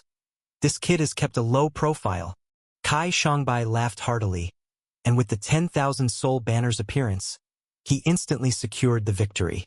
Zhu Qingya looked over there, her bright eyes full of surprise, murmuring to herself, "It's only been so little time. How did he train so fast? Can I have one of the flying swords?" In the end, Chao Yuan couldn't help himself. Watching Su Jie picking up all the flying swords while he, a sword cultivator, didn't have even one was a joke. No. Su Jie glanced at the defeated man, then put the flying swords into his bag, gleefully looking at the sword nourishing gourd. This mid-grade magic artifact seemed to have been well maintained. When he held it, he could feel the gourd's verdancy and the unique freshness of plants. This was his first mid-grade magic artifact. Not bad at all. This little gourd is a perfect fit for my white bone sky slaying sword. Su Jie's smile grew wider, planning to erase Chao Yuan's Dharma seal on it when he got back, and then use it to sheath the white bone sky slaying sword. The sword's power would surely go up a level then. Chao Yuan's back teeth ached with regret. His treasure had just been snatched away. If he had known that Su Jie was pretending to be a pig to eat a tiger, he would have stayed as far away from Su Jie as possible. Without paying any more attention to Chao Yuan and Nan Wenli, Su Jie put away the 10,000 soul banner. When he returned to the examination area, disciples voluntarily gave way, looking at Su Jie with both curiosity and fear, though mostly with admiration. Isn't this brother too terrifying? He won even when fighting two at once. He's Su Jie, from Taoist Qiu's lineage. Seems he was just promoted, but his strength is so astonishing. Did you see that flag just now? With a single wave, a myriad of ghosts wailed, and my heart nearly stopped beating. Discover stories with Empire. Such an eerie method. So this is what demon cultivators are like. That said, is it too late to change masters? I want to become a disciple of Taoist Qiu. Whispers spread, with both newcomers and disciples discussing. Today's fight was Su Jie's first battle as an inner disciple, and he had shown off his prowess by taking on two at once. Judging by the reactions of the disciples and newcomers, Su Jie's reputation would certainly spread among all the disciples after today. Brother Su, that was an amazing fight just now, especially when you waved the flag. It was like you made the heavens and earth change color, unrivaled in power.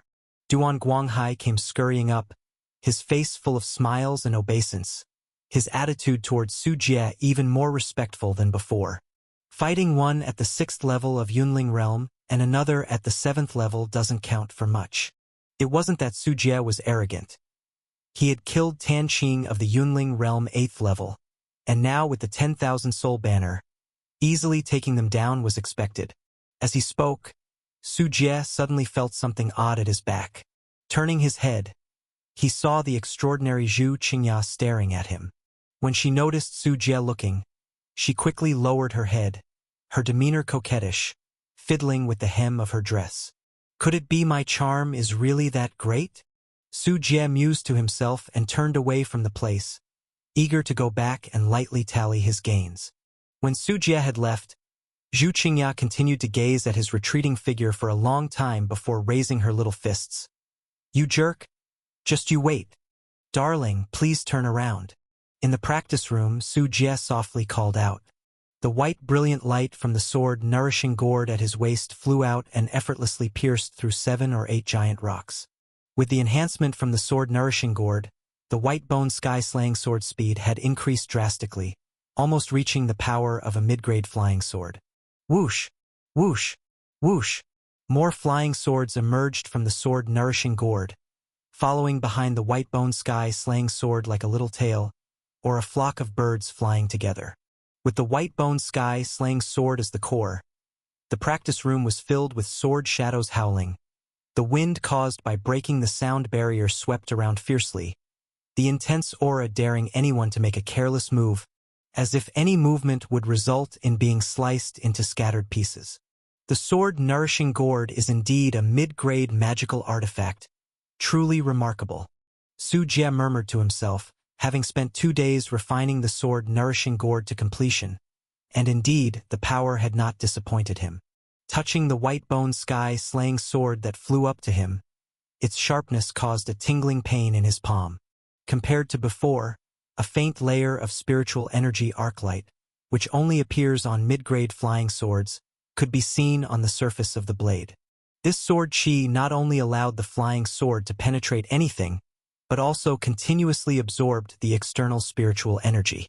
In the past, the white bone sky-slaying sword required Su Jie's command, but with the sword chi, the flying sword could autonomously absorb stray spiritual energy and engage in self-directed combat within a certain range.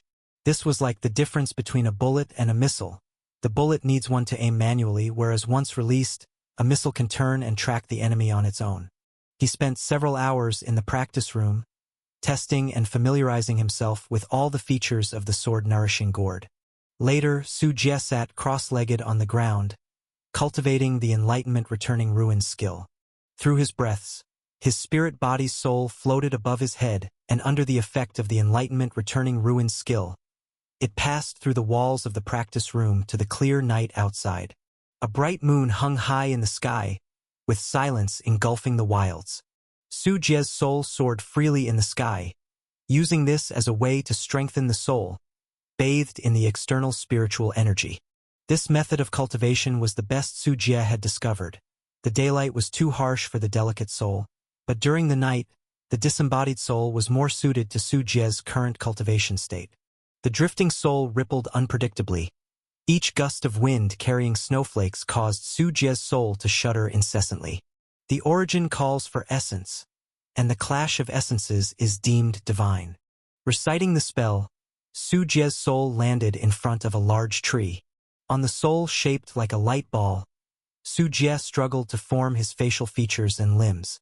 This state of the soul, known as fetal light, signifies the nascent light, representing the weakness of the soul, akin to an embryo in the womb, not even an infant yet. Only when the soul was cultivated into a human form, featuring limbs and facial features, could Su Jie's soul be considered truly advanced.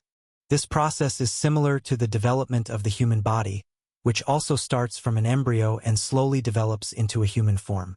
Once achieving that, the soul could be termed primordial spirit.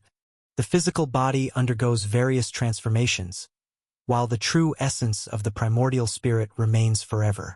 The capabilities of the primordial spirit allow it to withstand eternal tribulations, extend lifespan, unaffected by intense brilliance or thunder, possess divine insight, fundamentally supporting perpetual life and long-term vision. After achieving the primordial spirit, one gains various miraculous abilities, such as divine sense. Last time, Tang Peiqing's voice appeared in his mind from a great distance. That was divine sense transmitting voices, a derivative application of the primordial spirit. It's extremely difficult, even for the powerful ones in the secret realm, to cultivate a primordial spirit. It can be said that not every elder of the secret realm possesses a primordial spirit. But those who have a primordial spirit are undoubtedly the powerhouses of the secret realm, without a doubt. Bang! Bang! Bang! Su Jie had struggled for a long time before a faint arc that resembled a mouth finally appeared on the soul light ball. As the mouth opened and closed, a few leaves rustled slightly. Su Jie drifted back and forth, attempting to attack, but the ancient tree stood unmoving. If he had been in his physical body, Su Jie could have shattered the ancient tree with one hand, but in his soul form, he couldn't even dislodge a single leaf. Looking at his own soul, flickering unsteadily as if it could be dispersed by a mere gust of wind, he realized he still had a long way to go. After a session of cultivation, when his soul felt weak and exhausted, Su Jie decided not to linger outside any longer, lest he damage his divine soul. However, just as Su Jie was about to return his soul to his body, he suddenly saw something through the perspective of his soul. Outside his residence, a sneaky figure was crouching in the bushes, throwing a small jade bottle. The jade bottle wobbled and floated in mid-air, flying toward the direction of the residence. Su Jie took a closer look and through the neck of the jade bottle, saw blue powder inside. Blue dawnage flower pollen? Even in his soul state, Su Jie recognized the origin of the powder in the bottle. This powder was produced by a spirit plant, and once it landed on human skin, it would cause unbearable itching. Although it wasn't a harmful poison, the itch could last for days, making even cultivators suffer greatly. The jade bottle continued its erratic flight around the residence, seemingly searching for something, until it floated to the door of the practice room. The bottle finally stopped and seemed eager to enter. But as a private area, the practice room was under Su Jie's protection, enforced with an array. Experience more content on Empire. Looking at the figure crouching in the bushes, Su Jie recognized the person. Isn't that the genius newcomer who just joined? Su Jie was taken aback. The person sneaking in the bushes was a young girl, and a recent joiner, Zhu Qingya. Where did she get the cultivation spiritual power? No, she's not just a newcomer. Could she be a spy from a righteous sect? But why would she target me? Su Jie's brow furrowed deeply as he watched her every move. Seemingly aware of the array's presence, Zhu Qingya pulled out a small silver arrow. This was a demolishing demon arrow, capable of silently penetrating and breaking through arrays, something Su Jie had only heard of and never seen sold on the black market. Zhu Qingya blew on the demolishing demon arrow, releasing frost-cold spirit energy, and like tossing a paper airplane, she flung it toward the Su mansion. The demolishing demon arrow soared smoothly, slowly approaching the practice room. The maids and servants inside the Su mansion were all ordinary people who couldn't detect the arrival of the demolishing demon arrow. At that moment, Su Jie saw that gust of frost-cold spirit energy, and a flash of enlightenment suddenly revealed a girl's figure in his mind. So it was her. Su Jie's impression darkened. Damn, how vindictive is this girl to chase down the culprit to Ghost Ridge Palace? Is she crazy? Without hesitation, Su Jie's soul quickly returned to the practice room. Then his soul re-entered his body, and sitting cross-legged on the cushion, he opened his eyes. Standing up from the cushion, Su Jie pushed open the large doors of the practice room. Just then, the demolishing demon arrow also arrived in front of the practice room door. Su Jie spread his hand wide and firmly caught the demolishing demon arrow. The figure crouching in the bushes, Zhu Qingya, was dumbfounded. This was not what she had anticipated.